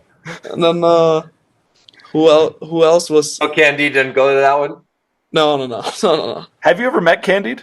Yeah, I met him once, I think. Once or twice. Let's go down that rabbit hole really quick. What was the story of you meeting Candide? It was in Crans Montana. It was at the Audi 9s. And then Ralph, who I'm working with, he was just like, this Candide. I was like, what the fuck? That's pretty insane. It's like, hey, what's up? Just couldn't really think of anything better. Like, hey, what's up, man? Like, how are you? And then it's like, yeah, all good. It was just like a super short conversation. I was like, That's so Awesome. funny. Iberg, have you spent a lot of time with Candide? I feel like we've never even talked about this. I mean, a minimum. I wouldn't say like I guess I've spent time with him. I probably smoked 50 doobies minimum in life, or 100 if I was going off that formula. So that's a decent amount of time of table sitting. But like, yeah, I guess so. Like from 2000 on, because we'd like hang out at the super parks, be on all the Dina Star shoots originally, and whatever. And then like he came to, I think the last time I hung out with him is the B&E Invitational. He would show up at that. Dude, he's like Bigfoot. It's like, when did you see Bigfoot? And everyone's like, Dude, he's the most like only guy in the sport. Like, dude, I'll tell you straight up, Tanner has asked him like to shoot with him for years, and like that doesn't no. work. Andy's on his own program. Like he's like, and like imagine Tanner, we geek out about Candide the same way everyone else does. That's so epic. Like, just to put Candide into perspective, it's retarded. Anyways, I just love a little Candide. And no wonder people were so geeked when we posted the April Fool's joke when we said we interviewed him. He's like impossible to reach, dude. I watched it today. I was like going through the channel. I was like, what? Candide got on the podcast? Like, that's so Still crazy. And I tricking clicked people. on it. I was like, all right, nice intro. And then I skipped to the middle. And I was like, okay, good one. I looked at the comments. It's like, okay, I get it. That's all Ethan, but he's still getting people. If you got someone today, or it's gonna get people for years, dude. It's gonna get that's a good joke right there. Did you understand where the song was from? My Friend's a Pro. No, I did not. Oh, yeah. Did you listen to it? Yeah, I listened to it, but I was just more. I was like watching the edit, and I was like, okay, sick intro, but I wanna hear what he has to say, and then I skipped through it. I like kind of saw a few of the shots, but I was more skipping through it because I was like so keen to find out. I was like, and I suggest just for fun of skiing history, go back and watch, or just type in "My Friend's a Pro" and watch that whole thing that Colby West and John Sims did. Yeah, it was a thing for Yoon Olsen's contest that he stole and put out there. So it was like this joke that they did and made a song. So it's pure comedy because they were like. They were not to be, they looked at it, they're like, okay, we're the least talented guys. So they went to make a video. And so they're like, yo, let's make our own song. Let's make a funny rap video.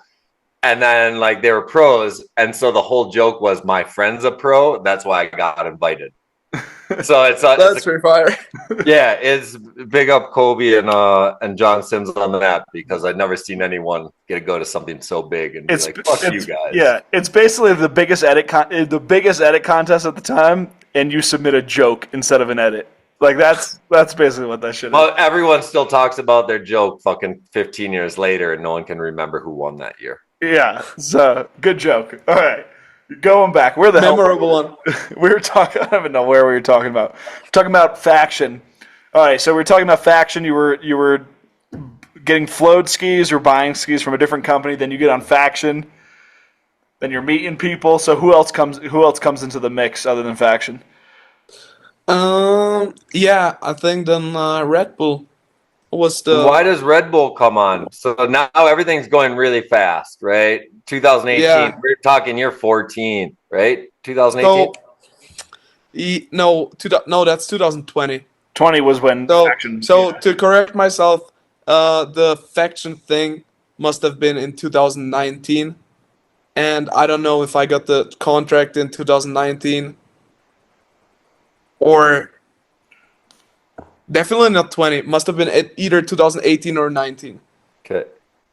I don't have the. So we understand how Faction comes in. You're hustling, you have a skill set, someone realized it in a small guy, but like Red Bull's not really invested. I mean, maybe they do invest in younger guys.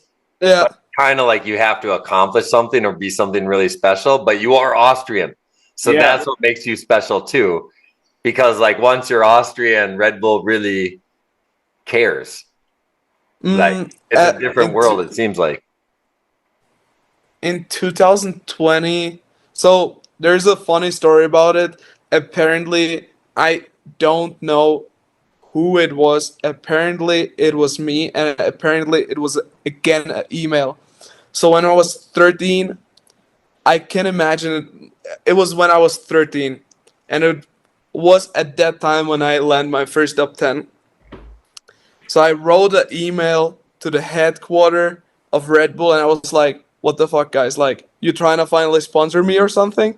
Like something super outrageous. Like, so I stick this up then, like, what's up, basically."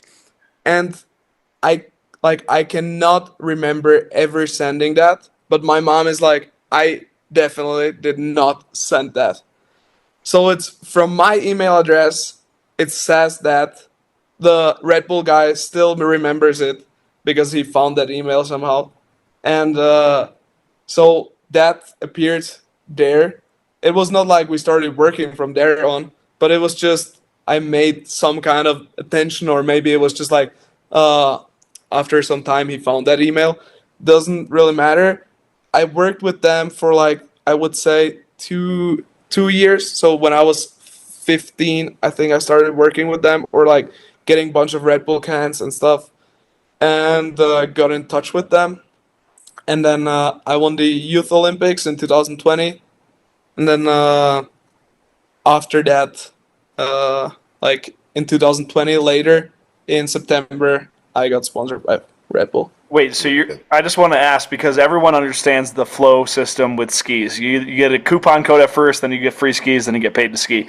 But with Red Bull, at first Red Bull just sends you a bunch of Red Bull? Like, no, like kind of in a way. You just, with Red Bull, especially with Austria, you have to like kind of get to know the people, and they have to get to know you. That's how it is, especially in Austria. Not in America though, but in Austria, and like the Red Bull thing has to fit your character as well. So that's what they always say. So I just had a bunch of meetings with them, just like talking to them, and in general, what my what I where I wanted to go with skiing, what I want to do in life, what's like what I do. And apparently, for example, Jesper Theater, someone said that, I don't know if it's a cap, but apparently he has been working with Red Bull 7 years till he got signed. Wow.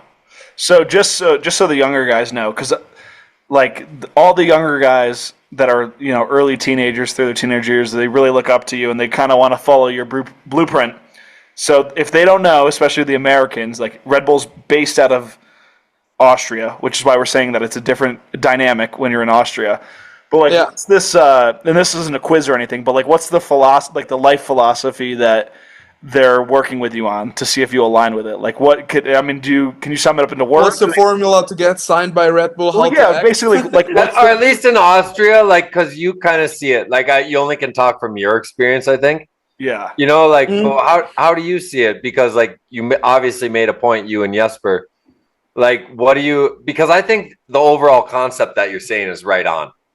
You're never going to be so ill that someone's going to say, fucking let me set you up. It's a relationship that you build. So the biggest thing is these relationships to shop, to faction, to these conversations. Like I'll lead it in before he says whatever. But it is about showing that you actually care about what you're doing. And if you show up and talk with people about what you're doing, then that shows that you care. But that's all I gotta say. I want to add on to this too. It's also about authentic alignment too. Like Matej, you're not changing your life to align with Red Bull. You guys are working together to see if this is a natural fit, which is something that I think a lot of people overlook. They're like, "Oh, I'll be anything for anyone," but what people really want is they want you, who you authentically are, and then if that fits, then it's a relationship.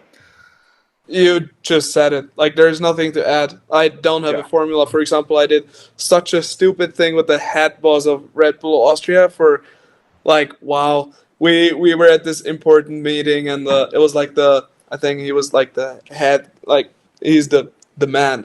And then he was like, "So what you trying to drink?" Or like the waitress came and it was like this super sick restaurant. It was like, "So what do you want to drink?" And then I was like, "Oh, I'll take a Coke." And then he looks at me like, "You know that Coke's like with Monster, right?"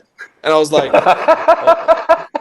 like, first 5 minutes into even like talking to him, just got to know him. I was like, oh my god, You're this is like, no, going I'm so sorry. south. I'm an 18-year-old kid and I don't study who owns who. Yeah. Oh, and then there is another thing. So yeah, that was the meeting with him, and then another funny thing happened with Monster. So they were like, so you're not allowed to wear black, yellow, and green hats. I was like, right, yeah, black, whatever. And then why am I not allowed to wear the green ones? And they were like, yeah, obviously because of the Monster logo. And I was like, what do you mean, the Monster logo? I was like, they were like, yeah, because the Monster logo is green. I was like, no, it's yellow because I'm colorblind, and I did not notice until that point that it was green. That was awesome.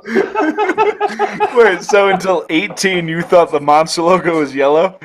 Yeah, Was it cooler looking at it as yellow in your life than knowing it's yeah. green? I mean, now it looks pretty green. Like I'm like, okay, yeah, it's green. But before that, I was like, oh yeah, Wait, like okay, I got a yellow. question. If you're colorblind, this could just be a stupid moment. But like, what color hoodie are you wearing right now? Because I feel like Yeah, that's a tough one. I'm yeah, really sketched out with those colors too.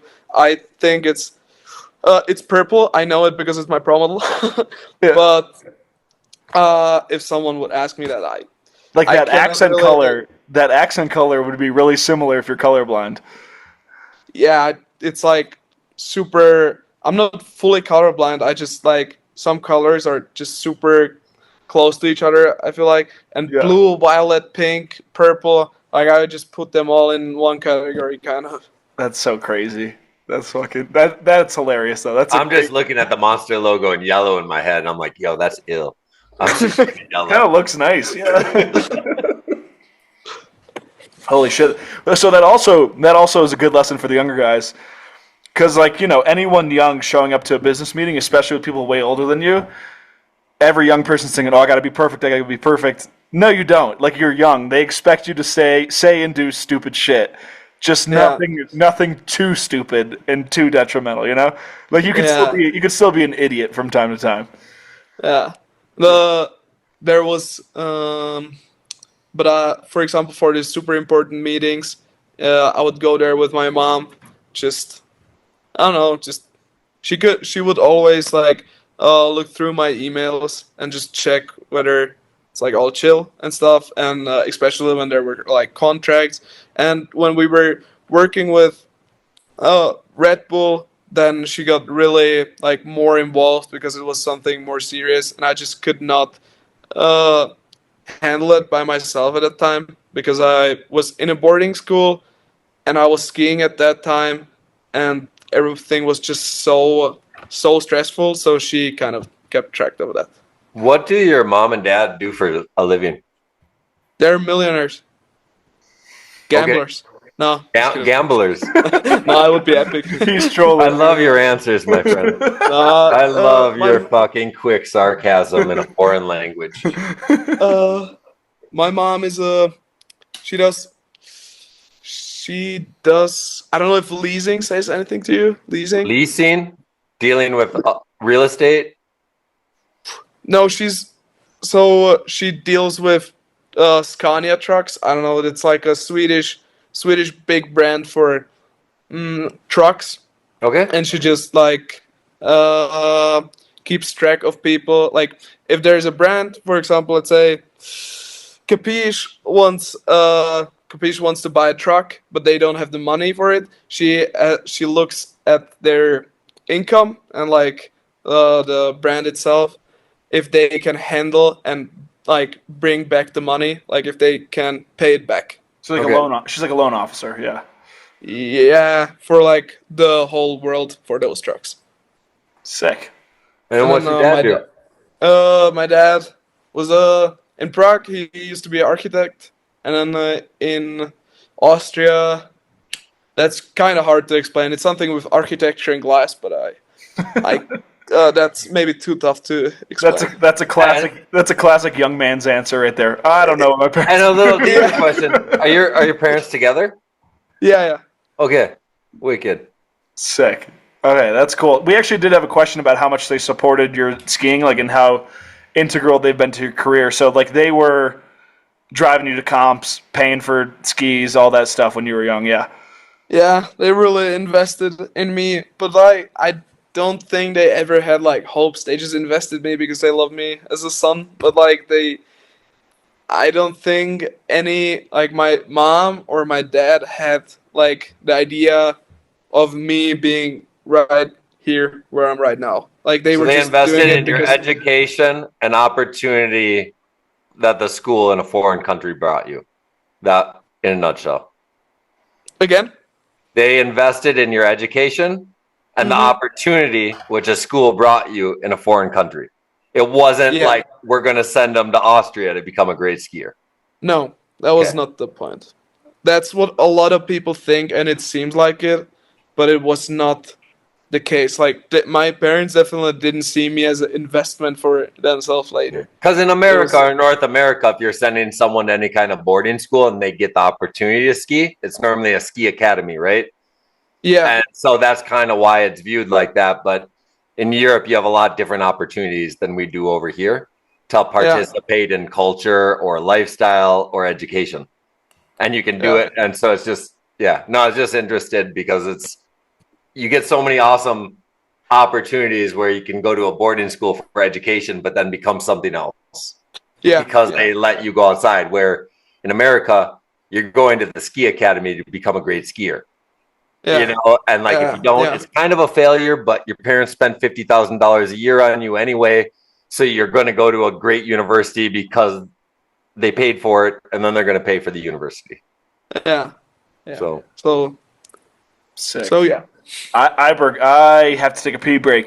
Do you? all right. Or are you good? Me too. Oh. I drank way too much water. Yeah, you guys go. Once I break my seal, I'm the guy who disappears. Old I'll man text my doesn't have to family, pee. I'll see if my kids are sleeping. All right.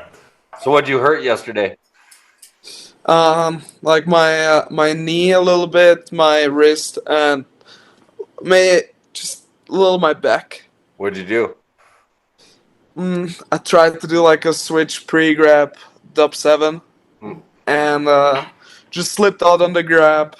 So went what, like into- something where you hold the nose off takeoff? No, you carve. Like Kai Mahler used to do that. Okay. Okay, You get just- on the side. Switch carve and then grab inside. Yeah. Yeah. Kai, have you ever skied with Kai? Yeah.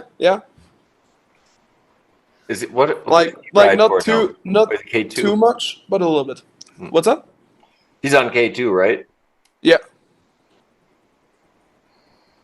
Kai. And then you get a ski with Auntie ever? Yeah. Also not that much, but on the shootings, Yeah, he's a special human. I hope we get to talk to him one day.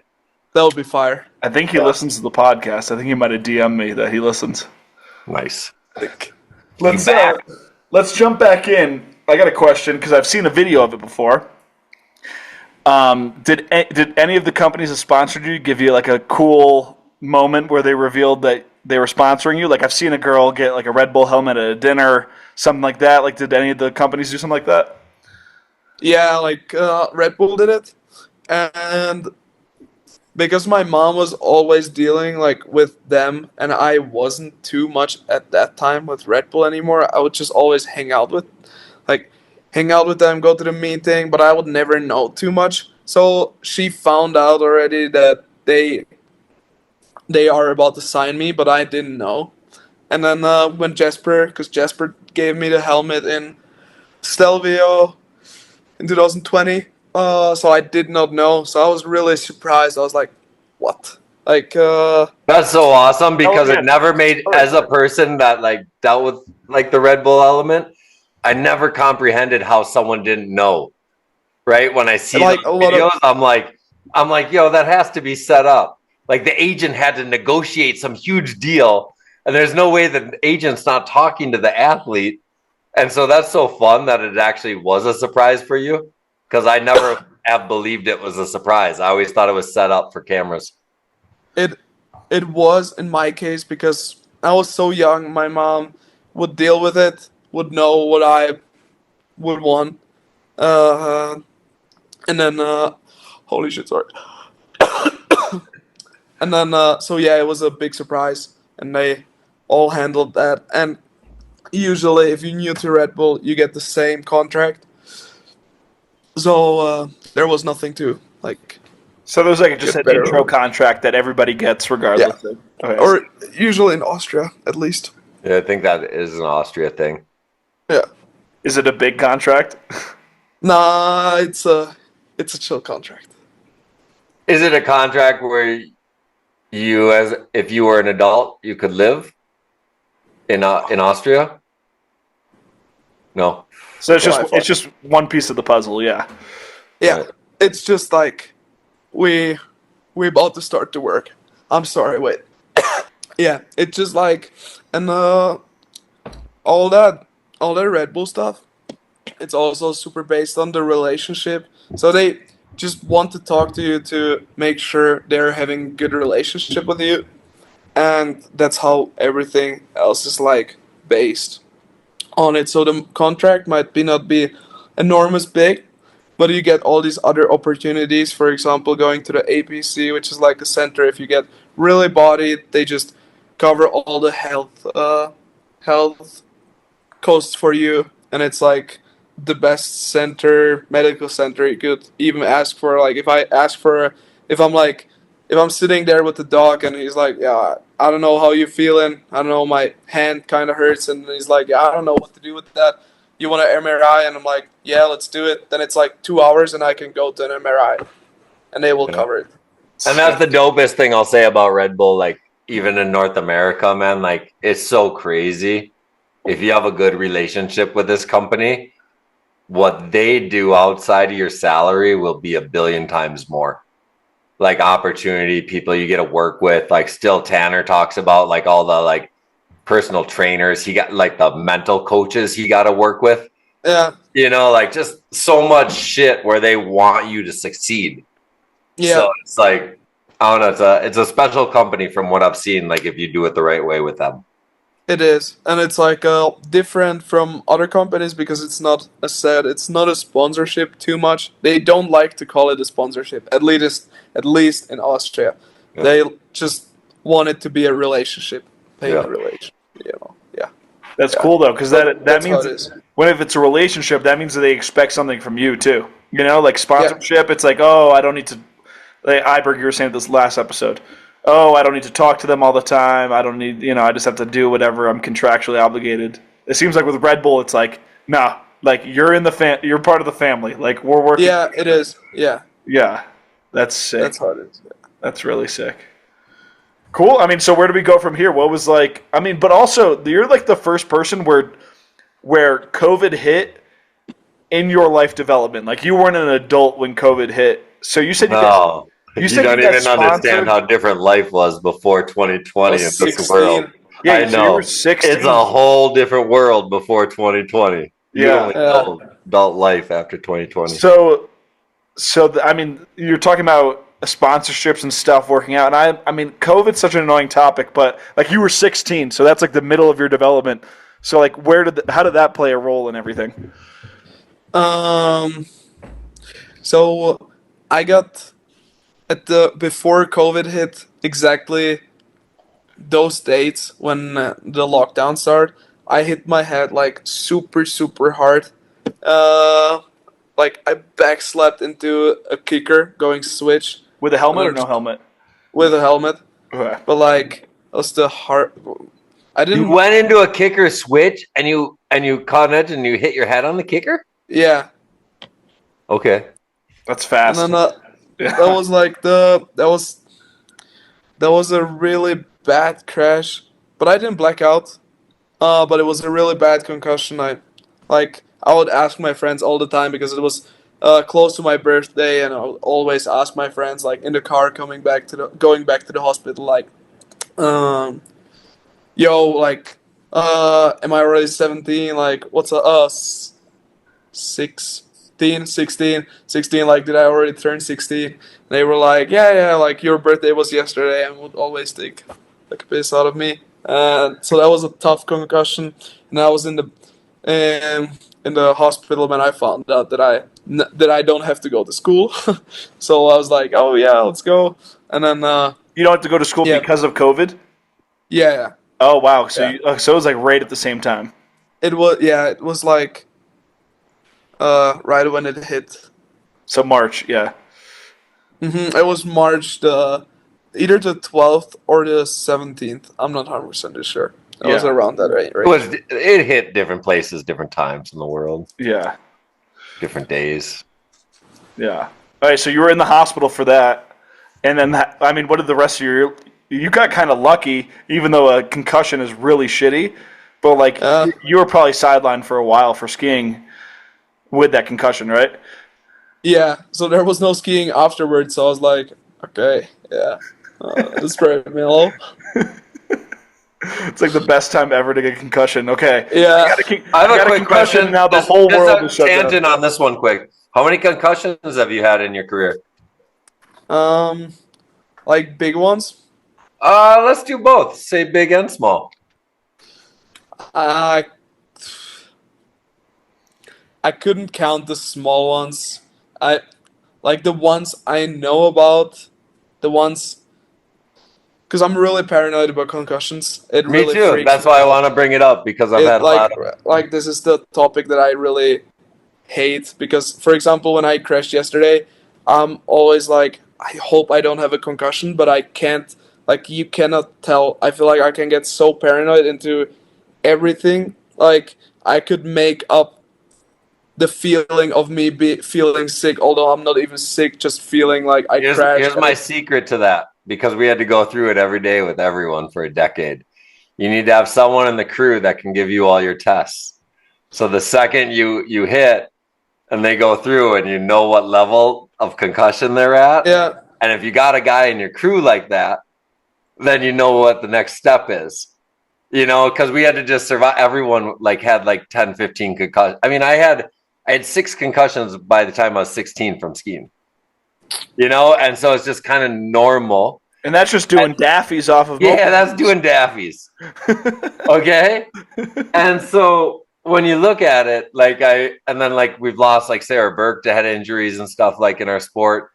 And so I always look at it where I'm like, man, like, oh no, I don't want you to be paranoid about it. You know, just take control of your scenario because you're 21.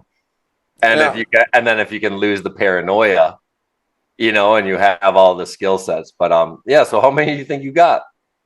I had 1, 2, 3, 4, 5. What the fuck? That's a lot.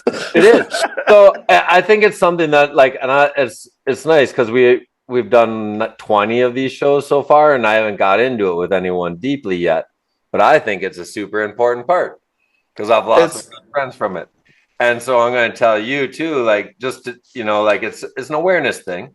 You can't do anything about it, you know, and you're not going to give up being the dopest person you can fucking be every day because you're self-conscious. So I'm not telling you to think extra hard about stupid shit. Yeah. You already overthink it, but it is a part of our sport. And it is something to be aware with, like with your friends, and understand the situations so you can have those conversations with your friends about where they're at, you know, because I've gone through with every single one of my ski friends as a filmer, as a coach, as everything. Go through it. You fucking do the tests. You're fucking like, all right, no, it's the time. Today's a hospital day. Yeah. You know, that's the shit you can do as friends, anyone who's listening. Because it's a super bummer when you have people hit their head one too many times. Yeah. It is really bad. So, that's... It wasn't to be a downer, just so you know. No, I know. I just really want to say it once. It really is just the first time we've ever talked about it. Yeah, no one talks about it in skiing, and every person I know has a minimum of 10 concussions. Yeah. You know, I think maybe Phil Cassabaum might be one guy who has like none or something, and I was blown away that he doesn't have any. And I don't know how, not wearing a helmet and doing only urban, but it's cool. I'm stoked on that. That's pretty. He's already crazy, doing he's already taken the preventative measures with the mushrooms. Well, dude, he's just meditating and we talked about it visualizing with, everything he saw he did in a previous life. when we talked with Chris Ben Shetler, we talked about concussions. He said that he took all those mushrooms to fix whatever mental stuff we had going on. So that was I guess was the first time we talked about it. But I got a related, actually, this kind of brings it full circle. So Red Bull's like one of the only companies. I guess all the energy drink companies do it, but Red Bull's obviously the biggest, where their like sign of you being sponsored is a helmet, which is weird in the sport where like you can opt out of wearing a helmet. So like, do they have any protocol for that? Because I know that you got one, but like do they say like, oh, like you have to wear this, or like how does that work? No, they just want you to wear Red Bull beanie at all time. Okay, so even if you're not wearing the helmet, you rep the beanie too. Yeah. Yeah, because I've always thought that was an interesting. In a sport where it's basically split 50-50, they choose their main accessory is something that only half the people wear. So it's kind of But dude, you can customize everything, right? So if I believe it, you could do this too. But everyone I always knew, like they're like, dude, just send us the design you would like, and they like Tanner could send them like Rasta hats, and then they would incorporate the Red Bull logo. Like just everything, man. No way! Like they change the color on the base of his skis, dude. Think fun. about like what that cost Red Bull. It's always funny with like helmets. When, for example, thing that happened to me a while ago when they spray paint me a helmet, send it back to me. I was like, dude, that's not even my size. Like I can't be ripping this, and that costs $1,000 to spray that, which is just like goodbye. Yeah, just because that's not my size. I can't be rocking an L helmet on S. Did you ever do a custom? Did you tell them a design you like? You're only allowed to do that if you're good enough, and this year I got it.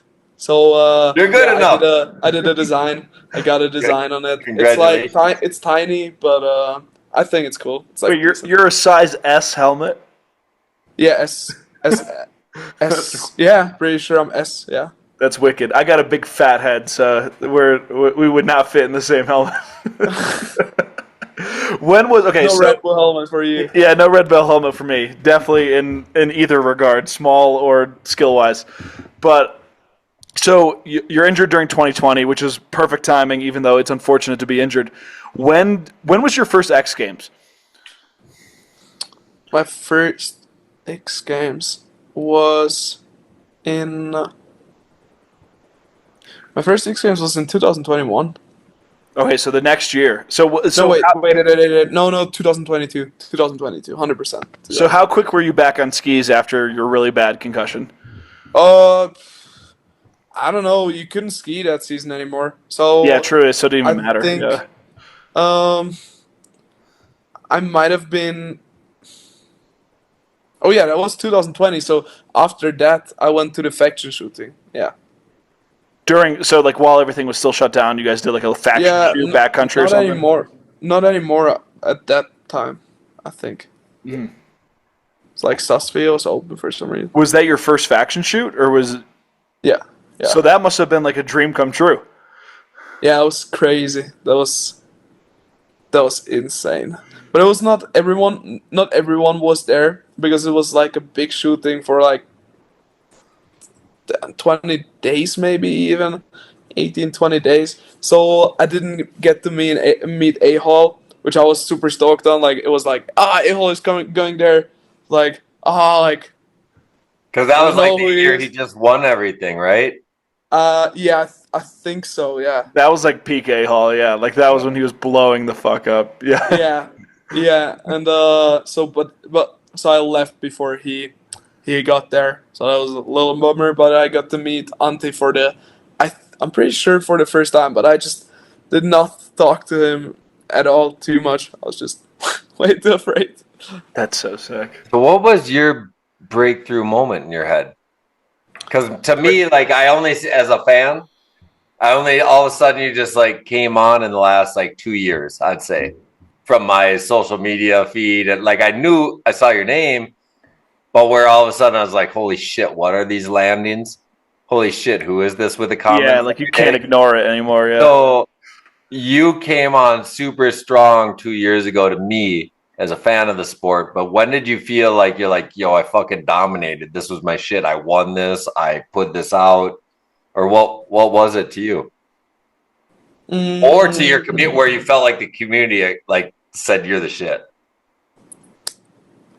I think so. The points are pretty different because I don't think I'm there where I want to be yet. That's for sure. I'm not asking like that. I'm asking like, but there's a point, man. You have to understand how many kids ask questions. You know, like today, like when you posted and you're like, you did the thing in your story, we got like 100 questions right after that. You go into like new schoolers and you see, and I posted like all this, like guys want to have your babies. Yeah, yo, my mom, I don't know what the heck my mom is doing on New Schoolers, but she was like, yo, like, check this one out. And I was like, are you on New Schoolers? And what the heck is this? Someone wrote like a poem that was pretty fire. Oh, yeah, dude, it was nuts, man. Like, there was some, how do you say this politically correct in 2025? They love you in a yeah, they way. love you. And they're boys. That's the way to say it. I guess, yeah, that is the way to say it. So it's just so. Point being is, you are loved. Man. Like, when did that start? When did the crazy fans start? I think that must have been the breakthrough when it started being like pretty. Everything started being pretty crazy was when I like when it started getting like. When I felt like, okay, I'm actually getting big, it was after my first World Cup win. I'm pretty sure. That was like... Why do you think people gravitate towards you, right? Because Andre Ragletti, or whatever his name, he's won 1 billion World Cups. No one's ever been like, yo, you the illest. You know, but why? How do you see it? Like, how all of a sudden is there so much people that like, you're the shit? Like, what year was that you won the World Cup? 2021. All right, so 2021. Yeah. So that'd be 4 years ago at this point. Holy shit, time flies. So 2021, first of all, 17. Okay, so you're 17. Then you get all these fanboys that are commenting all this sus stuff on your Instagram. You get this. You got the A-Hall treatment. They did the same thing to A-Hall. They did the same thing to Emmett. It's just, I don't know why young fans wanna have your babies, right? These have Matej's babies, but that's just how these guys roll these days. So yeah. It was just a season of dominating. It wasn't even like a specific like piece of content or like or even an idea. Like maybe you're an overall concept, right? Maybe you're fucking like we finally experienced you because you post every day. Like I feel like the only reason I'm into you. First of all, your landings is skiing wise, like your shit's dope as fuck. But then I'm like, dude, like how sarcastic is this motherfucker? And you have confidence posts that I could never call cocky, but they're the finest line between confidence and cocky. And I'm like, yo, this kid has so much confidence in himself to say whatever he wants because it doesn't matter about judgment. Whatever, like you made a comment about a luxury brand once, and you were like, a what?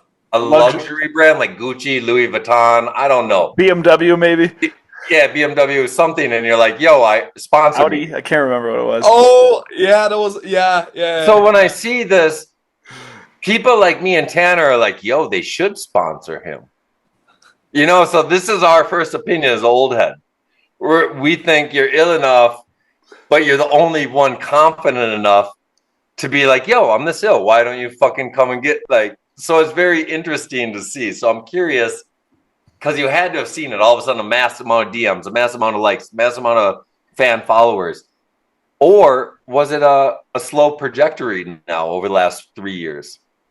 So I would say I just love I just love fucking with people. I just love it. Word up, dude. That's why I appreciate Like you. I did do all this social media stuff to piss people tiny bit off, kind of entertain them, but like I just love showing them how much But you don't social piss media anyone off doesn't. is my point.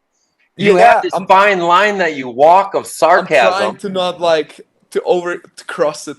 You don't. And that's why I say I've never seen anyone. Like the biggest thing I learned in life, fine line, confidence and cockiness. And when you're great, you walk the line of confidence and then you back it up by actions. So you have this fucking confidence of like, fuck it, I don't give a fuck. But you know what? Like you can tell by your skiing, you care more than anyone else. But this is the Yeah. same kid that emailed Red Bull as like a a young 13-year-old. teenager, like, yo, why the fuck don't you sponsor me? Nah, it wasn't that. It was definitely not that rude. Not that It was just aggressive, like, yeah, it yo, was- guys, why aren't you sponsoring me? Yeah, but like when- I can't think of me doing It's still that. Like, confident, that sentence. Yeah.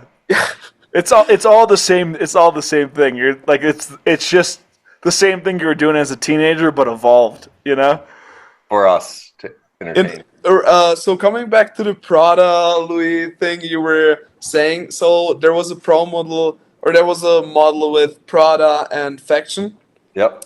and I walked into the Faction kind of Factory. spot Office. office. Thank you. And I was like, "Yo, you made a collab with Prada? Like, that's crazy. Like, can I have it?"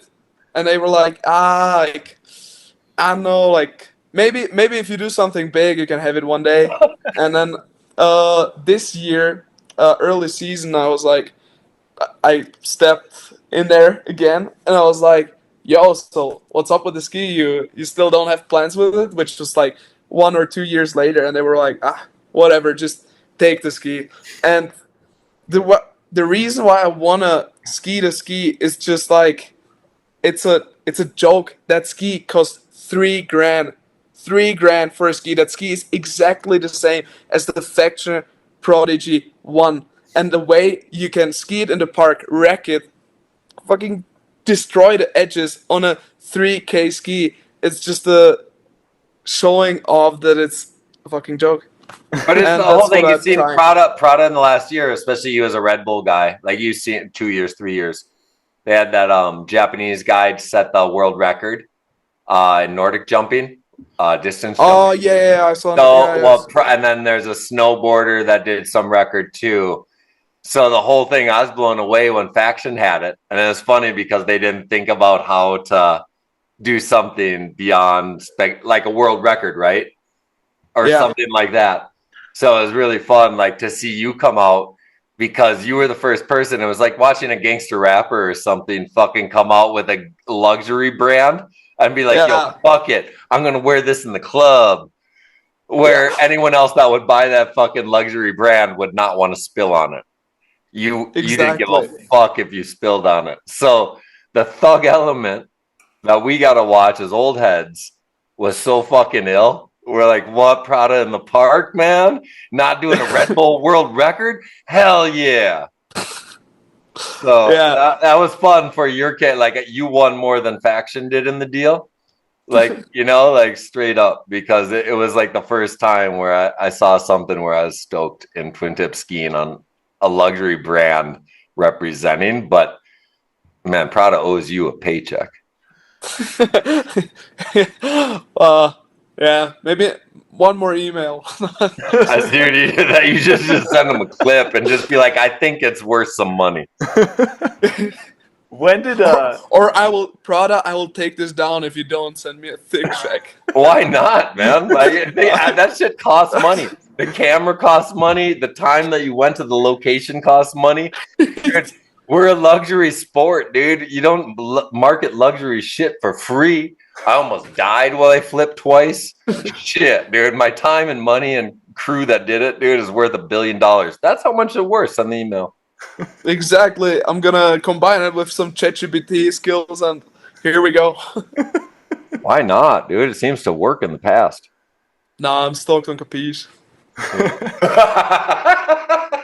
Just do that. Pull off the fucking dope shit and just make a Capiche Prada. Call up. Capada or Pra-ish. I don't know. Caprada. Caprada. Yeah. That'd be kind of ill, honestly. Kind of ill name. Okay, so we're talking all this. Okay, when you first came onto my radar, it was during the unicorn era. What was up with the unicorn? Word up, dude. Yeah, we need to get names now. The unicorn. Yeah. How the Why fuck have you do since think it's abandoned? You're not the unicorn anymore. That bums me out. So, if you put your Insta name, if you're in your Tinder bio, it just doesn't look good with a unicorn.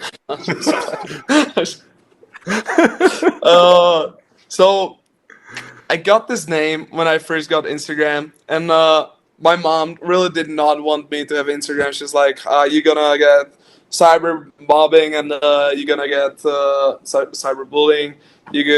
Someone's gonna try to kidnap you." So she was really against Instagram. And then with 13, I think I was allowed to get it from the Apple Store. It was actually allowed. So I just got Instagram. And then the first thing, I don't know, at that time I was probably into unicorns. So the picture of the unicorn, the Thug Life unicorn, it was one of my first pictures on my phone. What is a Thug Life unicorn? Haven't you watched the profile picture? It's some but where does Thug Life? What does Thug Life unicorn? It's just something from the internet. It was just it was just a meme back then, probably, I just made a custom, with those crazy gangster glasses and with a joint and a the gangster sunglasses and joint that come in. I remember now. I get it. Yeah, right. I'm hip and then I'm cool. And then so I was rocking that name, and then it got pretty big. So I was like, I'm not gonna change it. And then it got somehow to a point where I was like, it was this year, I think. Yeah, it was last year, and I got to a point I don't wanna pursue being a unicorn. I don't want to be that guy anymore. I don't want to be this kid anymore. Everyone's do you think boys want to have your babies because you used to be a unicorn? Nah, I think the fans are just trying to be sus because it's fun. I'm just saying, they're trying to make him uncomfortable, right? They're trying to make Matej uncomfortable. Now you're Shaheem. So yeah, and I had Shaheem unicorn at first, and I kind of deleted it, and now I felt like I wanted to change the name for a really long time, but I just never found a good one, and then I felt like Shaheem really fits me in a way. So why? So unicorn, we understand. You're a kid, you're all stoked on Thug Unicorn. So Shaheem, now I feel like you're North African Muslim. If I'm just looking at your name. So what's going on? So when I first came up with that name, I was listening a lot to Shaheem, Rapper? the young rapper, one that's locked up right now, I guess. All right. So with the E, so Shaheem. Yep. Yeah, and then I don't know, I just got inspired by the name and used it with the unicorn. But then I was thinking about all of that, and I guess I can be a pretty shy person if I meet someone new. So I was like, I'm pretty shy. I'm Shaheem, and I just combined that and used it, and I felt like it sounds pretty dope. Then I was tagging on my tagging in the shower against the wall when it gets all blurry. So just tagging Shaheem, and I was like, shit, this is pretty fly. I'll just take that. That's fun. I've never seen the rebranding like that because still I call you unicorn. So it's going to take me another year of your dominance before I can convert to Shaheem. I've had a couple of friends change their names in life and their careers and musical artists. It's always hard. I never can. It is. I always call them their first name that I knew them by. I think I will make you call me like that one day. I think you will too. Do you ever I'll think try my best. It's a dope ass name, Shaheen. Do you ever think you'll Yes. just go by your name? Uh-huh. Do you ever think you're just gonna be Matej? Yeah, people. Yeah, people call me the most random variations of Matej. So maybe regular Matej is the rare one to me. What for was me the to one hear. that? What was the one that? Matej, man. Matej. Matej is how we sounded out in America. That's true because I heard that a girl saying that like a week ago at the Super Unknown, like at the check-in. She was like, Mataj. Yeah, What? because of Taj Mahal. Taj Mahal. There's not even. Yeah, There's in only India. one A in his name. Yeah. But we're American. We just dumb it down, man. Let's deal with it. Word. Dude, I got so many viewer questions, but before we get into those, okay, like just the X Games thread. So I was in the media corral at Big Air this year. What are your thoughts on the state of Big Air? Like, it was actually insane, and the fact that you did like I think I got it right. Switch tail butter triple 21, right? Yeah. Yeah, and that didn't even win. Like, that shit's, I'm not saying that, like, the 23, like, it was just competitive. Like, the fact that it's at that level where that's not, like, a given that it wins. I just want to know your thoughts on, like, the state of Big Air, because I don't know how much further you guys can push it. I want to ask, too, to add to that. Like, is it fun? Or is it a scariness that you like to push yourself to scare yourself to? I like to get sometimes out of my comfort zone. And what I felt after landing the 21, I felt that 3 years ago by winning my second ever World Cup, and I felt the same emotions as I felt the years before, because both of the tricks, the switch tail butter 21 and the nose butter triple 19, I never trained those tricks. I've never landed those tricks on a bag. I've never landed them on a trampoline. I've never practiced them. So the rush, the high I got after that is undescribable. It's a movement you've never been in on a bag or anywhere else. You've never been in this rotation. Like, for example, on the nose butter trip 19, I did not even try a trip 18 before that ever on, like, anywhere, not even on a bag.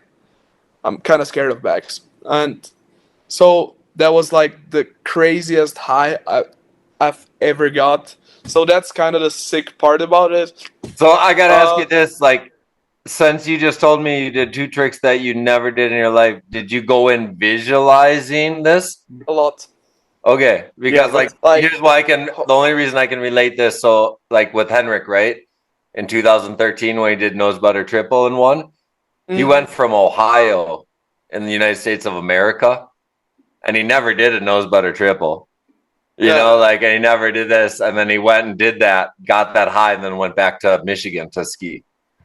Like flatland shit, right? And so like I can imagine what it's like, but like going through knowing what his visualization was, he never wanted to do that trick, but he visualized it a million times. So it was the funniest shit. So I'm curious, like I was just curious, you told me the answer, like you did visualize it. Cause I'm just curious, because early phases, you could hype up your homie and be like, just add a 180. You got another flip. So like up until 2010 or 11, you could do that. There was no real visualization. It was confidence. And then after that, it was so ridiculous now. Let's focus on, like, because a lot of people had a question about like the mental aspect of it for you. So like just focusing on this Big Air, like when you're at the top of the drop in and you see all the shit that's going on, like what's going through your head? Like, are you, because I know some people like LJ's like, all right, I'll visualize it, then I'm just going to turn my brain off because I know that I could do it. Like, what's going on in your mind before you drop in where you're about to send it? And it's like, we're not doing switch nines or anything back like in the early 2000s. Like, this shit could actually hurt you. So, like, what's your mental prep? So I visualized the trick like so much. Like, you cannot even imagine how much. Like I've eyes visualized it. closed, like just like sitting Like there. before sleeping, I've been visualizing that trick. Like I knew I would have to do it because I was just this little kid, 2013, watching X Games. It's still a big dream come true to like win it and claim it. Like I was this kid there. I won it like a decade afterwards. So I definitely knew that I would have to do this trick to achieve that. I was hoping on not having to do it, but inside I knew I would have. And then I was visualizing it I was visualizing it already in the summer. Um, During the summer, obviously not like every day, but before X Games, before the big era, I visualized it definitely like a week in a row, every single day, going through it, what exactly I'm gonna do, which movement, and you just go through. Because that's crazy too. You just do that trick as an outside perspective. You watch yourself what you're doing, and then the next step is you feel into it, like feeling exactly where your body part is right now at, so you will know it in future. Yeah. So I already like did it in my sleep, like I felt like how it feels to be What grab did you do with it? such a whack safety, but whatever. No, but that's an important point though. Like you're imagining like that feeling of like you're imagining the full feeling of doing the trick. Yeah, Yeah. you have to know where you grab it. You have to know where you're going to peak at different things. That's why I wanted to ask this kids this question, Well, because it's like, dude, when you visualize compared to airbag kids, that's why I love you. Because it's like when I watch you ski, you can tell it's not muscle memory, right? And when you're on a team, a lot of the coaches with airbags and shit like this teach repetition is key. Yeah. And in our sport, yes, skiing is the repetition. But Yes. visualization is the progression. It's not about you're not going to progress perfect. You can win a contest if you're perfect. That's how you win a World Cup. You're perfect. Second to last place, whatever. Perfect always wins. But when you create something in our fucking sport, like you have to dream about that shit, man. And Yeah. so it was fun to hear that that's how it still works, because like it has to. There's no way you can do it any other way. It is exactly like that, and I gotta admit, like definitely safety on that one. It was definitely not a sick safety, but I just like at that point I was just stoked to be alive, to kind of survive that. And although like I'm not really trying to push the big air into this direction, or I would not want it to be. I would way rather see like different grabs combination. I just know that that's not the thing that's gonna win at X Games in particular. And although it sounds super whack, but I've been trying for so long to like sell them what I think is free skiing for me.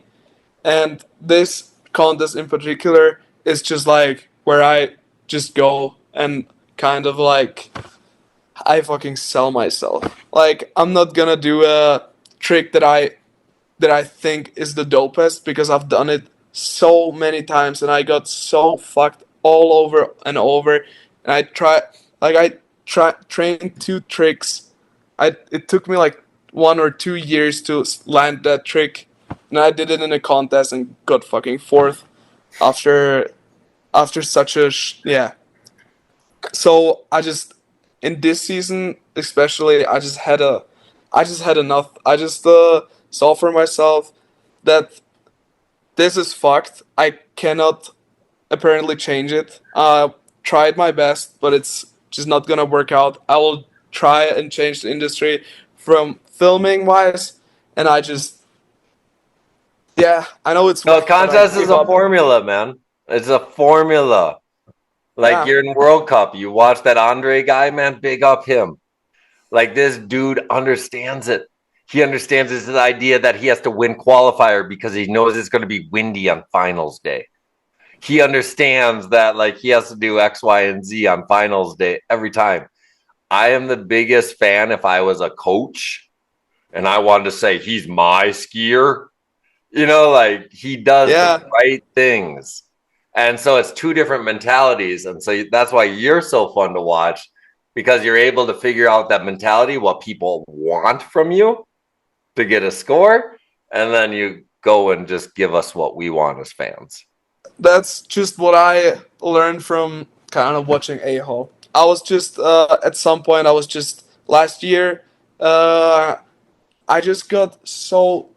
I just felt like I just got so fucked over by every single comp from the tricks wise. I was just so over it. I was just so sad of trying to push it the other way and not getting the appreciation and just putting so much effort in it and it would just not really pay off. What was it that you were doing that didn't think pay off? What were you trying to do? It was the Tokyo double. It was the Tokyo double. Okay. It was like I didn't even mean to learn that trick. I tried actually a nose butter cork one, but I just couldn't land it. So it turned out to be a Tokyo whack flip. And then at some point I just learned how to double it. But the process, I'm sorry, but it's so dark. No worries. We got good audio. That's the most important. 99% of people just walk. Okay. A light turned on would be good if you have one. Yeah, I'll try my best. Hey, I'm going to let him explain the Tokyo double, and I'm breaking the seal. Go for it. Yeah. Iberg's going to step away, but he's usually close within reach. Yeah, Matej, I remember there was one year in particular, maybe it was 2022, that there was a big conversation after X Games where everyone was like, yo, you got robbed. Yeah, that thing was fucked up. Was that what you were referring to with the Tokyo? Was that the trick, or was it the one where you basically did the same trick? That was a way different era. The X Games one, that was the. Sorry, I can't turn the light on. No, this is already better. Yeah, you already got some artificial light. Yeah, because I definitely remember that one was blew up on new schoolers. Like people were tight about that judging. That was 2022. That was my first X Games, and the rule was to do two different tricks. Oh yeah. And the rule was to do two different tricks. So I just went and did two different tricks. They scored the highest, and then they told me those are the same tricks because it's the same amount of rotation. It's a nose butter. But those tricks are so different. Like doing a double or a triple, it's not even close to each other. But if no one told me up there a double and a triple because they have the same rotation or the same trick. Apparently, that's why I didn't win the first X Games in 2022. This was a huge controversy, Iberg. Okay, I don't remember this. That's the most fucked up, retarded shit I ever heard. Yeah, and then to this day I don't really understand what happened right there. I tried to message the judges as well. Never figured it out. It's the rules were doing two different tricks. That's what I did, and there were girls doing 14 and a 16, and that were two different tricks. But doing a nose butter trip 19 and nose butter dub 19 is, in my opinion, way different than adding a 180 on the same trick. Hell yeah, it is another flip, man. Find that point. So this is a totally different rotation, yeah. Yeah. So, and I haven't done the nose butter dub 19 ever before. So I was really stoked, and I was like, yo, I got this, and then I got the score, and I was like, what the fuck? So I'm going to keep it negative for a second, then we're going to go positive, because you do kind of have a track record of people thinking that you get robbed. And you agree with that? You feel like you get underscored in competitions? Depends. Sometimes I think I get overscored, sometimes I think I get underscored. Really depending on the trick itself. Point being is, it's a judge sport, and you're being judged by people that can't do what you do. Sounds normal. Yeah. Do you feel like you're at a career looking at your entire career, you've been robbed more than you've been overscored, or do you feel like it's the opposite? Like, do you feel like you've had more breaks than you've been caught? I don't know. Okay. But that, I mean, I don't know. that's telling. Like, if you feel like somewhat neutral about it, that means you don't feel like, oh, I'm always getting robbed, X, Y, and Z. No, I'm not always getting robbed. For example, this season I just did what they wanted me to do. Yeah. And that's what scored good. So that's not getting robbed beside in China. Holy shit. Holy shit. That was a whole nother story. Big air or slopestyle? Big air. Oh my god. And so what happens when you in a contest? Because it's kind of just, I love talking contests because I always feel like it's the most waste of time because we're talking about humans being that judge other humans. Doesn't make sense. But what was it like that happens at a contest? Do they not see a grab that you hold long enough? Do they not judge? How does it work when you feel like that? It was just like in China, I did like a nosebleeder trip 16, and I just was doing all the time like shifties at the end of the triple. And on the triple that I did, it was maybe not that crazily defined because they and my skis look from the from the front like I'm about to do a lead nude, but like from the other perspective, it was fucking shifty. It was there, and they just deducted me like crazy, like really really hard. And the whole heat, like the guy who was doing it, the whole heat was just so fucked up because he was the first time the head judge, and it was the most fried thing. Was that Guillaume St. Cyr? Huh? Was that Guillaume St. Cyr? No, it was good. It was someone else. Who was it? It was a German guy, and I talked with him afterwards. Like in German? Yeah, just I had a couple beers, talked to him, and then just explained him that I just don't think what he did was right, and then he kind of understood what I was talking about. He obviously was kind of sorry about it, but like that will not replicate my waste of time, you know. Yeah. So I definitely went a little harsh on him, but I think what he did was a shit job, and we cleared it. It's all good. But and that's okay. I think that's the coolest part, that like you guys get to talk to your judges at least. Yeah. You know, and you're not in figure skating. You could never. In what? In figure skating. Oh, I thought in finger skating. Yeah, in figure skating, you could never have a beer with the judge and tell them why they suck. Yeah. You might get blacklisted. Same with diving. Same with all these other things. So that's what makes skiing so sick. That's what I want to make a point of right now, is that we're not talking shit. We're saying actually how cool competitive skiing could be, because we actually get to talk to judges, or athletes get to talk to them, because it doesn't happen like that in other judge sports. Not gymnastics, nothing. Yeah. The judging is maybe sometimes off. Maybe. Oh, it always is. I think it's a whole lot. I feel like it's a whole lot of time off, but it's just my personal opinion on it, and it's just hard if the people who are judging it have never done the trick itself before. It's just hard for them to judge it either way. Like, here's the deal: if you go in, you can't go into an art museum and look at the paintings and say that's the best one. Yeah. So yeah, exactly. What you guys do is unique, different, and individual. So you guys are dancing monkeys that are putting on a show, and then they have to hire 6 guys to fucking rate you.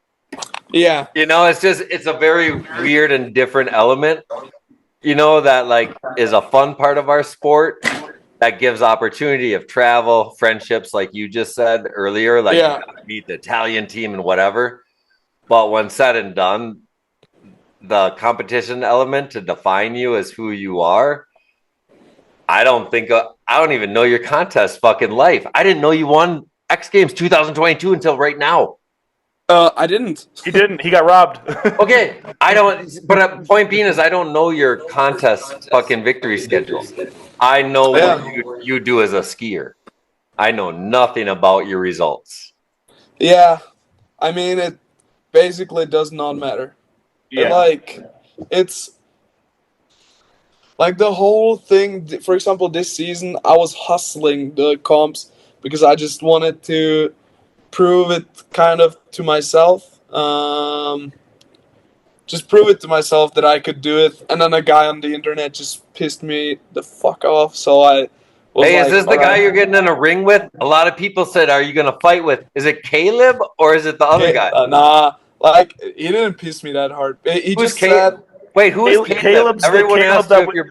he's the who's Caleb that we want to talk to. No way. Yo, What did you he should do? I thought he- you hated he the for real- Canadian guy. Caleb's I think iPhone, no? this guy.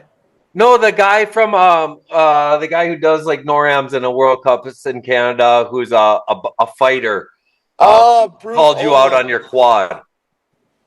No, you're the fighter is Bruce. Bruce. Yeah. Bruce is the guy. I thought you should want to fight him. No, people think he has beef with Caleb. Caleb's iPhone. What did Caleb say? So he just basically said that after a quad, I fell off, and that was the I time. thought that was Bruce. And that was the time where I would just focus on my rail skiing, but no one would really appreciate it on like anywhere. Everyone would be just like, yeah, whatever, jib clips, I don't understand it, let's skip this. And I was just trying to do something else in the competition wise too. And I was just less posting on social media in general. I was just trying to figure out something new. And then that was like till last year, and then he just uploaded this video, just said like, this guy just fell off, and I was just grinding so hard. Yo, way this more- was like this kid's second video, right? Yeah, When he and called you out, just so you know, some kid that just started a video channel calls you out, and you felt bad about this. dude. I felt that bad that I went up. It was the last day of skiing for me in New Zealand, and I was so pissed off because it was bad weather all the time, and I was like, dude, What made you pissed off? He said he What fell made you off. pissed off about it was someone on just the like internet? it was just like not appreciating the grind I've been on, but Okay. like which is not it's not really a bad thing. I can understand that he just didn't fuck with it, but it was just more a call out because I thought that the direction I went was good in my opinion and way better than the quad direction, and then he just went like He was clowning you, bro. He was clowning No, you. but here's You why I hated it. asked Yeah. this. Here's why you're so young, and I can only imagine the internet is full of fuckery. So I'm imagining that your whole life is full of fuckery. You put fuckery out there. So if someone fucking puts fuckery, so that's why I'm asking you, out of all people. Well, that's that why he could put fuckery respect out there, it. How does someone get into your skull, man? But the thing is, I mean, it obviously pissed me off a little bit, Yeah. but it gave me the opportunity to like Take it to the next level. Fucking push yourself a to little bring more. it to the next level. So that was so I just it didn't piss me. It hurt me a little bit because it was okay. The real fact of it is the thing he said was kind of true. That's why it pissed me off and hurt me so hard inside because the way that the direction I was going turned out to be just not it. And then someone calling me out on it. And then basically my mom, I think, called me out on it too. And then I was just like so fucking annoyed by everything. I was just like, okay, nah, I'm just getting it this season. And then last day of skiing in New Zealand, it was trash day. And then it was like a window of Bluebird. Finally, I was hanging out in that cafe for like 4 hours playing chess.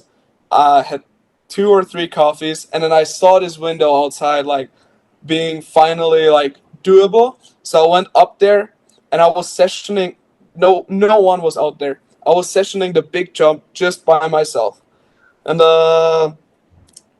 so I did like a switched up 9 and a couple of triples, and then I called my friend, obviously with helmet and everything on, gear on, and then I called my friend like to come and clip me, and that's when he pulled up. I did one switch trip. I got rid of the helmet, of everything, put the hat on, and then did the quad and flipped him off, just to like Purposely. start the whole season. Yo, ill.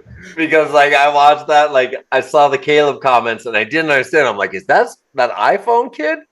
Because I'm a fan of him. You know, as Yeah. far as like, and the reason why is because he's the only youth that has an opinion, right? Yeah. Most of the young guys don't have opinions anymore, and they just, I want to fit in. And to be honest, I watched these videos and I was like fuck, this shit is funny. Like it's entertaining. Like I'm enjoying these videos. I keep on watching those videos. It was like he just hurt a really heavy spot, and I need that. I needed it. He said some was a shit your good mom thing. said, and Yeah, no, It was like, just I like think he said something my mom said like a few weeks ago before that, and I was like, fuck, I know they're right. And it was just the mix of me being annoyed that the direction I was pushing it to wouldn't get appreciated, and that maybe that people others' opinion, and then it all mixed up, and I was just like, okay, no, it makes sense. I don't know. It sucks to be misunderstood because you had a vision and they just got to trust Yeah. the vision. Yeah, and it's dope that it pushed you, because I've seen so many times that haters pushed my friends. Yeah. And it's not necessarily like he's an observant, right? Because that's what he does. Like, but also that kid loves the sport. Like he actually so that's why I give him a little extra credit, because I'm like, yo, you ride every fucking day. You fucking, like, if you follow him as a rider. Yeah. So that's why I give him the extra credibility too. I'm like, you ride and make edits at night? And I only know you for, so that's just to give him that, like, it's pretty fun to see that pushed you.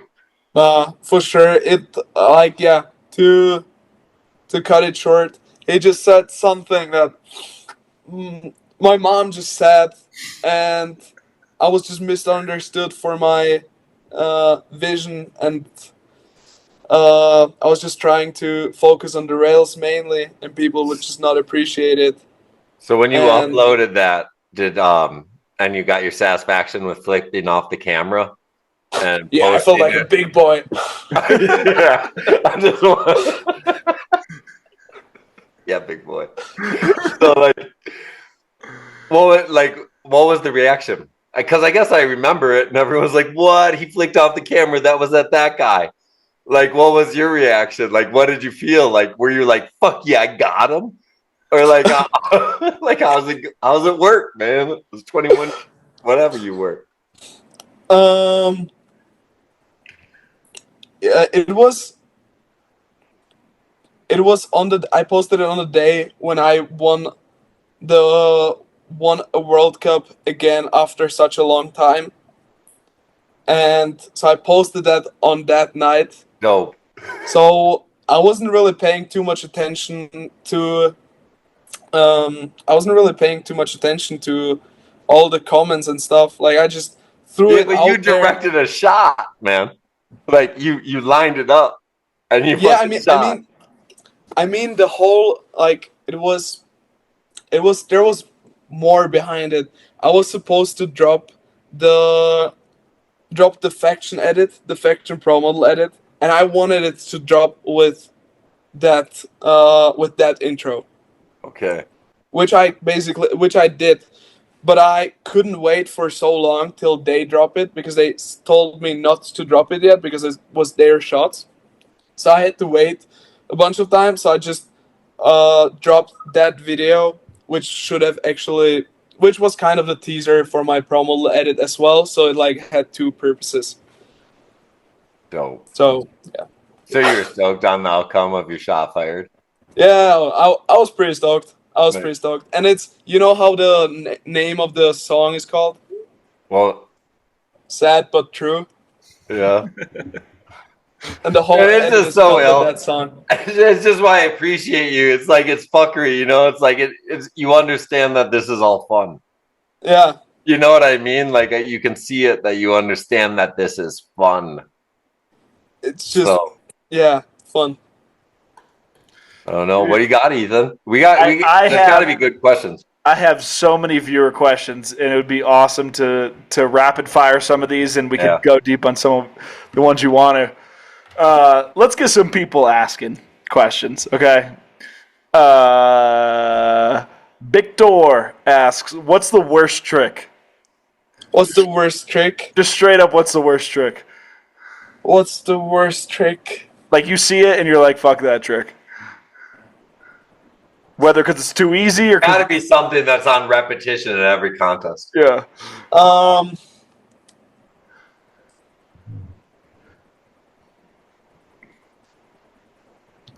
I can't really think of a trick that sucks because it's just the person that is doing that trick. If I see someone doing a dope 18, I can totally see someone else doing a really ass 18. So that one is really hard. Dude, not even like a lip on front two. That trick's ugly as fuck. Dude, lip on Pretz too. It's So a do we not like that? Do we not like That's that not a trick, Pretz, guys? dude. That's not a Pretz, dude. You know that meme page, Flip on Pretz too? No, that's funny though. That's funny though. Yeah. Nah, I think I really can't think of a I really can't think Not even a grab that you think is ugly. Nothing. yeah. I know. Holy shit, I hate this fucking trick. It's incredibly it pisses me off so hard. It's a dub 18 lead stale. I could kill the people doing that trick. It's just the most done trick in the comp scene, and people keep getting super high scores for it. And it's just like the grab is right there. 18 safety is way harder than the stale, and sometimes they grab it even with the hand like this, and they still get proper scores on it. I can't stand that trick. Like that's the worst trick ever. Yo, for the YouTube version, can you put some visuals up right now when he says that of people doing this trick? Yeah, I'll try to find a clip of somebody. Like to 19, it's sick because it's not super sick, but at least there are people doing it sick way. Hugo Bourbal did it once to switch, so that's still doable. But to forward, no, that's a violation. Like I need to see this visual, man. I want to see what sucks. I only can imagine just kids that are kind of whack that their coach told them to do something, and then they just all land it and then scores high. But that's all I can think of. I got so many more where this came from. Keep going. My good buddy Barkley, what's the worst trend in skiing right now? Worst trend in skiing? Anything. Yeah, I've seen that one as well somewhere. The worst trend in skiing. Is there trends right now? I would like if you commented on a fashion trend that's whack right now, because my personal fashion trend that I have an issue with now is the dudes wearing bedazzled hats and bedazzled belts. Like what's a bedazzled? Like the little fake diamonds, like making all your shit look shiny. Like if you're the best in the world, obviously you can wear whatever you want, you know. But if I'm seeing you roll through the park and you're wearing a bedazzled belt and a bedazzled hat, like you're You're in California, aren't you, dog? I mean, I'm a Mammoth right now. They got tons of bedazzled. This is some whack ass shit that goes on there. No, I can't think of an annoying trend right now. Maybe people posting on TikTok. Are you on TikTok? Account. I just started archiving my story posts there because I lose them in my gallery, and if I keep posting them on the TikTok page, then I got them at least archived. And on Insta, I'm kind of losing the the path of it. Are you popular on TikTok? I don't know. Like I don't know use either. I don't use that platform. Like I haven't been on it. Because it seems like there can be TikTok skiers now. That's what I don't like. Yeah. I don't know anything about it. I'm not on the platform. I'm ignorant. but it seems like that's actually like people have huge followings on it and stuff that do twin tip skiing. I think a trend that I hate is people doing reels on Instagram based on making it as a reel, so making it kind of as a TikTok, like, yo, I can jump the biggest jump ever, like, look at me. And it's not edits, it's just this stupid entertaining stuff. I Okay. really hate that. I'm really annoyed by that. I hate that. I haven't that's the only experienced thing. any of it yet. My algorithm doesn't Me- hit me on the shit. Yeah, I only get memes, but in case I slide into something like that, it's a bad day for me. Next question. What's let's see. There's a couple ones. Some are serious, some are is there any trick you can't do? Is there anything you've tried to learn that Frank151 is asking this? Is there anything you can't do? Yeah, there's one trick I can do. That's unnet the bio. I don't know if I will ever get there. Dude, you suck. You can't do that? Yeah. So when you say there's a trick you can't do, there's obviously a million tricks you can't do. But that one, You know, but I'm curious, like, that's a trick you want to do, and you can't visualize it. I can kind of visualize it now, but I've had this trick in my mind for 3 years, and I just can't.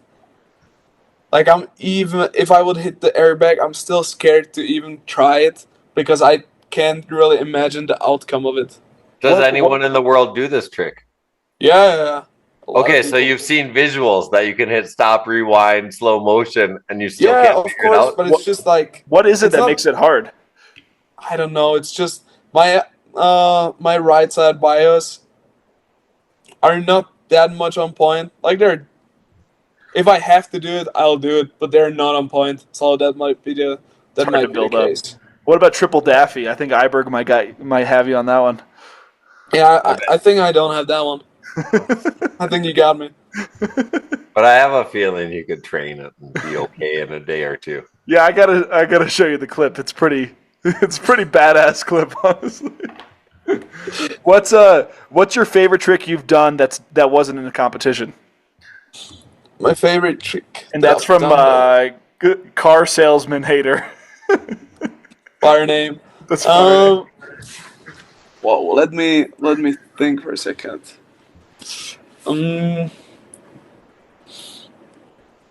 Wow. In a park, like a jump trick, or it could be anything. Anything you want. Probably not some weird buttery Edjoy combo that you would never do in competition anyways, but like just something you haven't busted out in the comp yet. I just love the trick, like Carve 10. And I know that I've tweaked it perfectly in Meyerhofen just once. It was just a once upon a time experience. I don't know if I will ever get it like that again. I've never seen the clip, so it might have looked pretty bad, but it felt so good. And then I tried it afterwards, and I just kept on nearly death diving into the landing. So I think that was probably my favorite because of the feeling of it. It just feels so crazy. It's like pretty much upright, and then you suddenly get super corked. That's like my favorite trick in general to do, so that will probably be my favorite trick. Sick. I only got a couple more trick questions, and then we got a variety of other ones. I don't even know what this one means, so I want to ask you in case this is something from the youth. Noah asked this one. What do you think of diamond landings? I don't even know what the hell that means. Oh, I can imagine what it is. I kind of too, and I thought I visualized it a bunch after I read that. I was like, yo, what? Wait a second, you could carve and then land on a sideways landing? Yeah, go ahead, whatever your thoughts are. I thought it's the a-holes landing kind of because it makes like a diamond between your knees. I don't know. Oh, like knees out?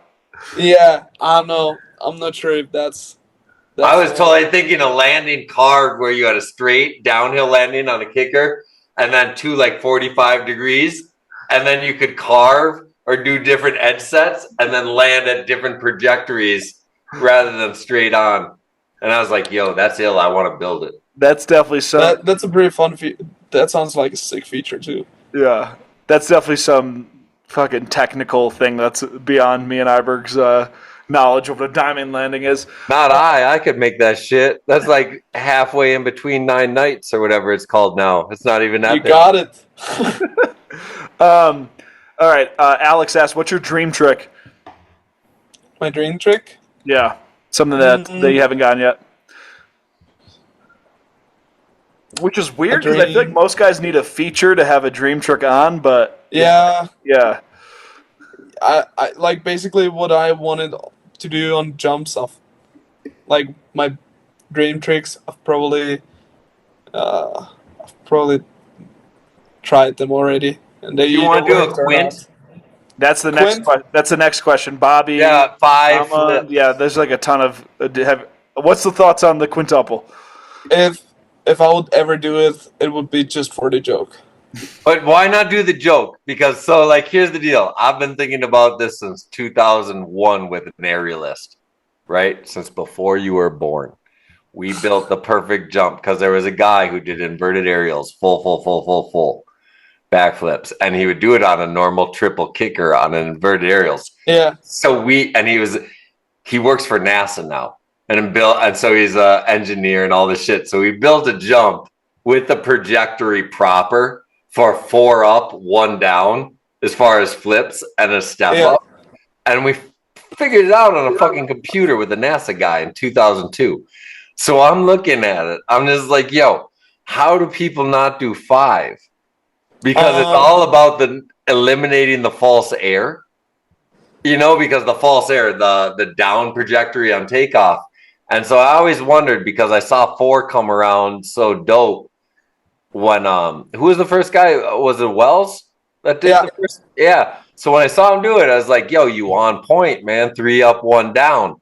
But you can do 3 up, 1 down. You know what I mean? 3 up, hit apex. And so I saw it. I was just like, no one's figuring out building the jump to make the proper 5, man. I measured it. You'd need a 3.6 second jump, which is so insane to hit. But somebody's thinking about it if they just said 3.6 seconds. Obviously, I would think about it. Like, that would be the joke. Like, imagine a suited ass at it, like Stu by racing, and then just right behind it, quint. Yo, imagine this. No one's done 5 in any sport. Okay, so that's what I always found fun. I was like, we've been thinking about it for 23 years. No motorcycle, no BMX, no fucking... Snowboarder's done it now. No, a snowboarder? He tried it. He came around. I would probably count that as 5. Oh, yeah? Okay, sick. He I crashed. haven't seen that. It's Ming. At X Games this year. At X Games, someone tried a 5 at the X Games jump? It's really a wobbly 5, but I could see counting that. Or when I saw it on the live stream, I was like, I think I would count that. Yeah, I think the X Games jump is not a fun place. It's going to be an unsafe idea of landing. You need to Red Bull. You need to Prada that shit. Okay, you need to joke that shit, dude. Go to Faction right now. Say Prada. We have to build this perfect step up. I have this. We need the location. I'm going to be just like the guy who did the world's longest jump. I'm going to be the first human in the world. Remember, this doesn't come out till September. No worries. You have time to think about it. But, you could. And there's the money there, because think about what Red Bull and Prada put behind that Nordic jump. That alpine jump. And so if you went and you actually got this is why Red Bull's dope too, because you can go to someone in engineering, same people that brought the fucking dude up in outer space who skydived, and you can be, hey, engineer guy, can we map out on a computer the trajectory of the snow in run with speeds and whatever? They pull it up on a computer. They say, word, what locations should we pick? So I'm just saying, man, because you have Red Bull on your head, anything's possible. And it makes it a lot more fun when you get to deal with a team trying to accomplish a goal. Yeah, true. You gonna be proud of me? Yeah, we'll be proud. Am I? Fuck yeah, dude. If you were the first guy to ever do 5 in life, man, like I bug out on it. The fact that I did it with a NASA engineer, a guy who builds Mars rover spaceship, the guy who did 4 flips on skis in 2000 or in 1998 at a World Cup and got disqualified and hit a triple kicker and bit through his tongue and bled all over while doing an interview on live TV. Fuck yeah, I'd be proud of you, man. Big up Matt Chinaki. Holy shit. All right, Well, I'm going to keep it in mind. I got some other ones. These are kind of rapid fire. These are under my favorite section because a lot of people ask, what's your favorite this, what's your favorite that? So we'll go rapid fire on some of these. What's your favorite beer? What's my favorite beer? Pilsner? Pilsen? Wow. Yeah. Yep. Okay, but what's your favorite snus? I don't snooze. Oh, why did they think Everyone that? said you do. Of course Yeah, you do. somebody asked That's a cap. what's your favorite combo with the sus? Somebody asked snus. Somebody asked Snus. What do you call this? Snooze, dog. snooze. Snooze. It's all Zins now. It's all Zins. Yeah. I'm not a nicotine guy, anyways. What's your McDonald's order? My McDonald's. Oh, I forgot to shout out the people that asked these questions. This one's from Patrick SK. What's your What do you McDonald's order at McDonald's? My McDonald's order chicken wings if they have them. Otherwise, I'm not stepping into McDonald's unless it's breakfast. Dude, where in the world do they have chicken wings at McDonald's? Word up. Like bone in? Austria. Dude, Geneva fucking McDonald's has shrimp basket. They got That's fucking crazy. six-piece shrimp. It's amazing. That's kind of sick. beer. Jessica, whatever his name is. What's your favorite tea? My favorite tea is probably the peppermints. Peppermint tea? Peppermints. I don't know why these kids are asking these questions. Brandon. Pondus86, what's your favorite park in the whole world? What was that name? Pondus, Pondus 86. Oh, 86. Oh, yeah. What my favorite park in the world is? I really like Absolute, but like my favorite place I've ever been to is Clapham. Yeah. Damn, I gotta go. Iberg, what's your favorite park in the world? What's your favorite place you've been in all your travels? Mammoth. Yeah, me too. Mammoth. I fucking love it. Paradise snows 50 feet at night in January, is fucking 10 degrees Celsius in the day. Bluebird. You never seen nothing like it. 4-minute laps on main chair. Fucking the biggest jumps you ever taken. You just smoke weed. Fucking hot chicks everywhere. It's retarded. Hot springs. It's beautiful. Hot springs across. See more stars in the universe than you've ever seen in your life in the desert. I can go on and on. No humans. Population 4,000 on weekdays. Weekends suck. Yeah, I feel like this place has changed a little bit since you've been there, but it's still pretty sick. It is. I guarantee you a Wednesday is pretty fucking awesome. Yeah, the second the weekend's over, it is a ghost town on the hill. It's like the dopest thing ever. Anyways, enough about Mammoth and how amazing it is. Enstrom Victor, who's the steeziest skier? The steeziest skier. Right now.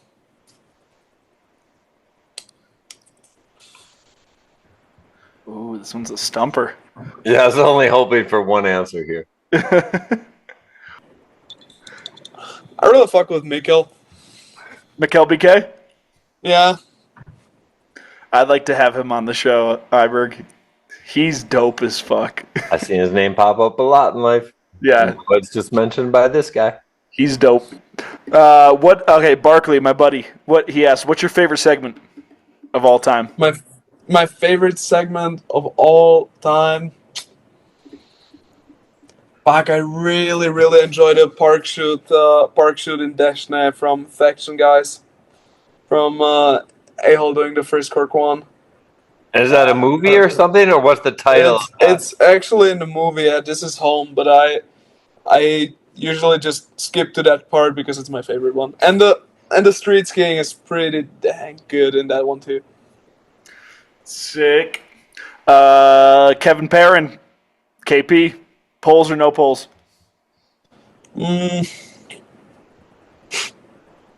love both. I just love both. Boom. Do you ski without poles? Yeah, I ski a lot without poles. Okay. I really enjoy it. But they're regulated now. No, you have to. Yeah, Yeah, that's No way. That's That's a rule? You didn't know that? They Yeah. have to use poles now in big air. Yeah. I love it. Like Henrik always said, like the only reason he put poles in his hand, he's like, it makes it harder for me. So I know what the grab is harder. And then I Yeah. know for myself, everything's harder. So he only does it for a personal idea. But the concept is like, didn't he win his nose butter triple with no poles? So No, with poles. With he had poles in 2013? Yeah. Okay, Yeah, okay. he did. You're right. Good call. But he did not on some dub bias and And so I guess the whole point is it's fun because I love the idea of now that you said you're a no pole guy, sometimes I don't know, I'd say to kids, do whatever makes you feel comfortable. I love going without poles, but sometimes I just really love going with poles. Like, it's day depending. Sometimes depends how I feel like it. I got more for you. There's so many of these, dude. Hey, go. I broke my seal. You go for a couple. Oh, old man attack right here. Let's see. What's your favorite video from the 2020s? So not just a part or a trick. A part That out was of from 2020. No. Your whole favorite video. This is from Christian Bale on New Schoolers. Whole favorite video of 2020.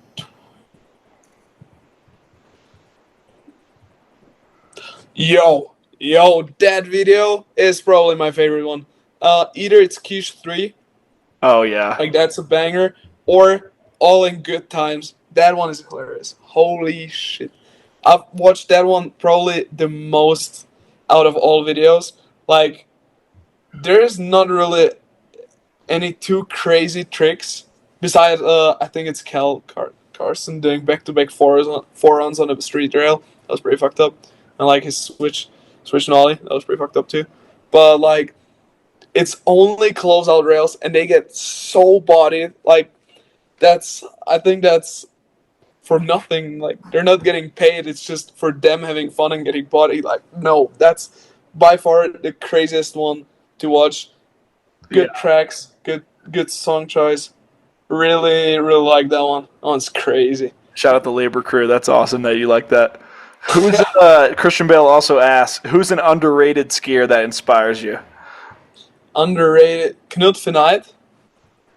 Canoe. Was one of, I don't know how to pronounce it. No, I think Where's this person from? He's from Norway. Okay. The Scandi. They're always top tier. Yeah, I took a lot of inspo on that one, although maybe it doesn't seem like it, but that was one of the first people I ever started following on Instagram when I was 13. Sick. Okay, so your inspiration comes from a guy that you just follow on the internet? It was just the first, like, that was before I knew any videos. Yeah. I just saw him, and I follow him to this day, and I still think he's super dope. And what he does is super fire. So sick. Let's do some more stupid ones. Some more lighthearted ones. The speed test. If you could play Aliens one song, what would it be? The speedest.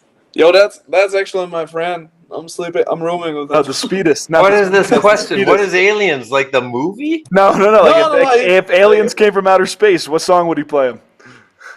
Okay. I'll just let them see the video. It's called UFO porn. You should see that. What is it called? It's UFO porno. It's a Finnish video on YouTube. Crazy one. Let's go. Damn, I didn't expect you to have the answer to that so quick. We gotta keep it super quick because I got only 10 more. Yeah, perfect. I got 5 minutes left. And my phone, which was giving me the hotspot, just shut down. Oh man, data. Let's do this. Data. So we could wrap it up. I don't even know what question we were on, but people are wondering. They got future plans. Like, what's your future plans? You got any video projects in the work? They're wondering what's your thoughts on the direction of big air? Like, is it just going to keep on getting more and more crazy and more whack in some people's perspective? Yeah, probably. Until it's some people who actually do those tricks. But I think it's also not too much it's definitely kind of the fault of the judges, kind of the fault of the FIS for not paying them enough, not dedicating them maybe enough to that. Also, they have never done these tricks, so it's hard for them to judge them.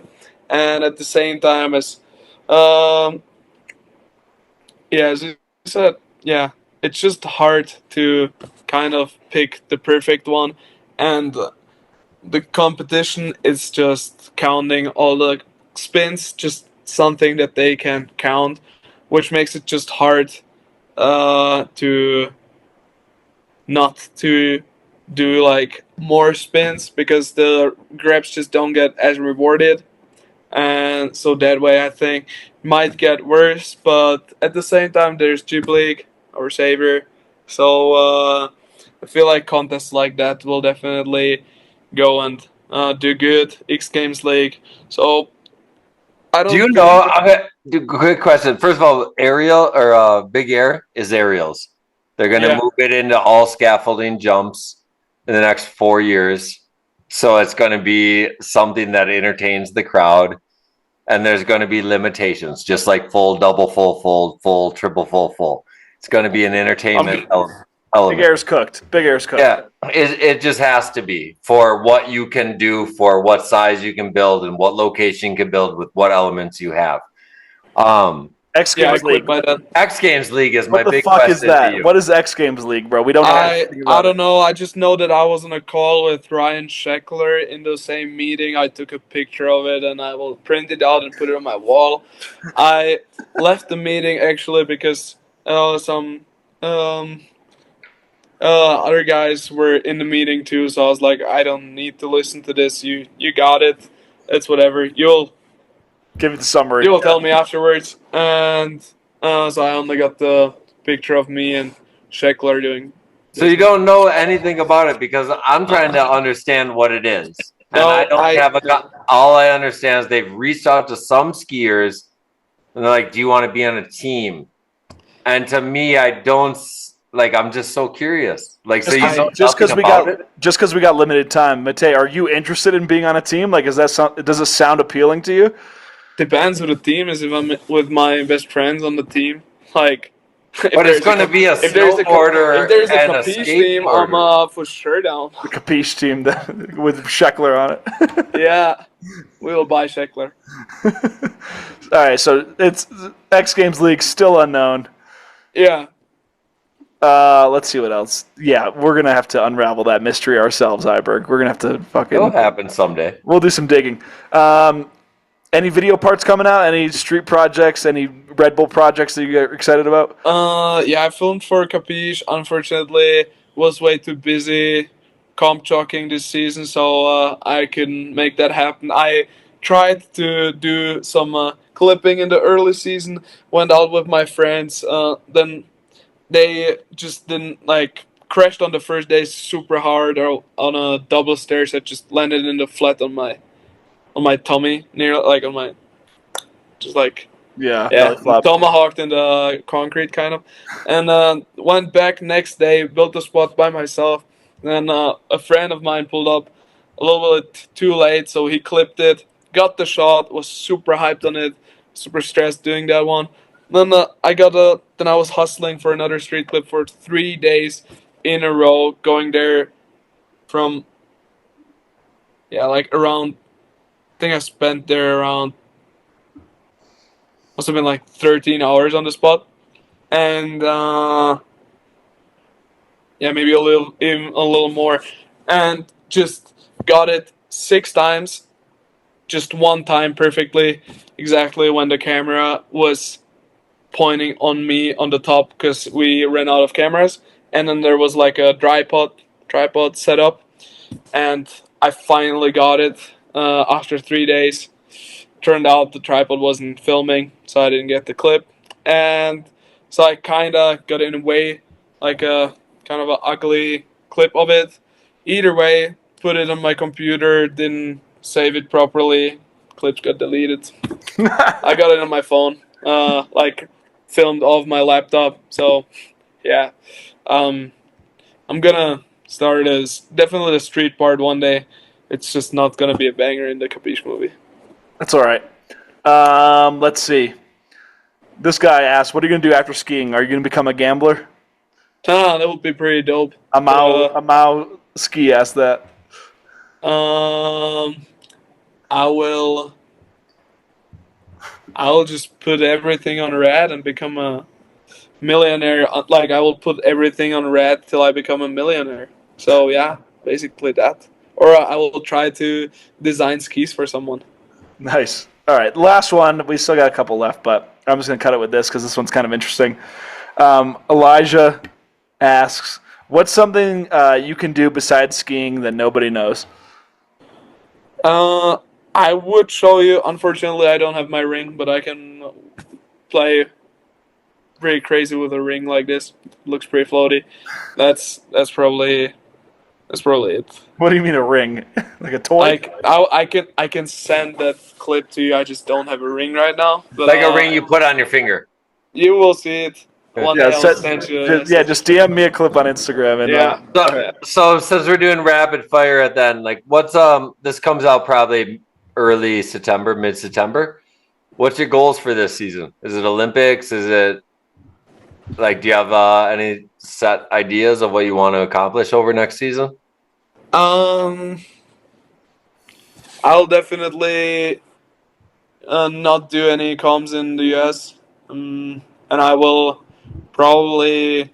Wait, why is that a comment? They just do stupid jumps. Like, it's incredible. Those jumps are just unhittable. Like, whenever I'm In the United States of America? It's a fucking unhittable jump. It's incredible. Like, I don't know how the person who is actually doing the copper big air can be like, like, this is a fire kicker. Like, ooh, you. Yeah, nah. That's a. Oh, yeah? So no X Games for you? Oh yeah, maybe X Games jump is good. That's the only one that's. Okay, so maybe X Games. Oh, we gotta go. So his phone's gonna die. Yeah, maybe X Games. And oh, there we go. I think we're on your last leg. shit. Yeah, we got your audio, but we don't have your video. All right, I'm sorry. So yeah, and then it's gonna be the last proper comp season probably for me, but I will see. All right. Well, since we're losing you, thank you for having you on, dude. It was awesome. You're the man. It was, man. And you're just the dog. We're so stoked to have you on. I was super stoked to be on the podcast too. Thank you so much. Thank you so much. It was a fire conversation. Hell yeah. Best of luck with everything you do, man. I enjoy watching you ski. Like, it's really fun, and I enjoy just like who you are as a person. Like, I don't know you, but like how I consume you online, like you really make me stoked on the sport. So I appreciate that. Thank you very much. Yeah, and thanks for having me. Super sick. Hell yeah, dude. Have fun this week. We'll let you go. Thank you. All right. Perfect. Peace. Well then, see you one day, maybe in Mammoth. Hopefully. That'd be sick. I'll be here for a little while. Fire. All right. Bye. Bye. All right. Let's see if I can kick him out. Okay, perfect. My crew just got back, Iberg. David, right on time. David, you want to say hi more properly this time? Hey. That was a quick one last time. Yeah, sorry about it. It was funny. I was about to sneak into the show. Nah, you're good. You're good. All right, Iberg, who do we have? What's the DPH? What's the DPH we got? What do we had? That was like 3 hours. 1, 2, 3, 4, 5, 6, 7, 8, 9, 10, 11. Oh shit! So we're almost at 3.74 DPHs. Hell yeah! So that was fucking awesome, man. Yeah, it was good. I think with the younger guys, the viewer questions are going to be key because they ask all those wild ones. With the older guys, it's a lot more heartfelt. It's their friends from back in the day. These ones are like, what's your McDonald's? Dude, he's so young. Yeah, 2004. He's so young. We just talked to a 21-year-old. When he was talking at the end, all I was thinking about is he could be my kid if I had a kid when I was 24. Yeah, if you had a kid, that's a realistic age to have a child. Yeah, like in your Mammoth days, you would have. Yeah, after Mammoth, I already lived in Mammoth. At 24, I was on my 4th movie. You know, like it would have been totally normal. Fourth movie, Armada was already made it for 2 years, like Yeah. from 2002. Like there was so much shit that was done the day he was born in 2004. I put out Dubski, man, when he was born. All right. Well, anyone that listened to the end, subscribe. Check out the links in our description if you want to buy something. And that's it for now. See you Word, next man. week. Pleasure, dude. Another Yep. fucking great show. Season 2. We off fucking That was awesome. We're rolling. Peace. Have a good night. Ciao.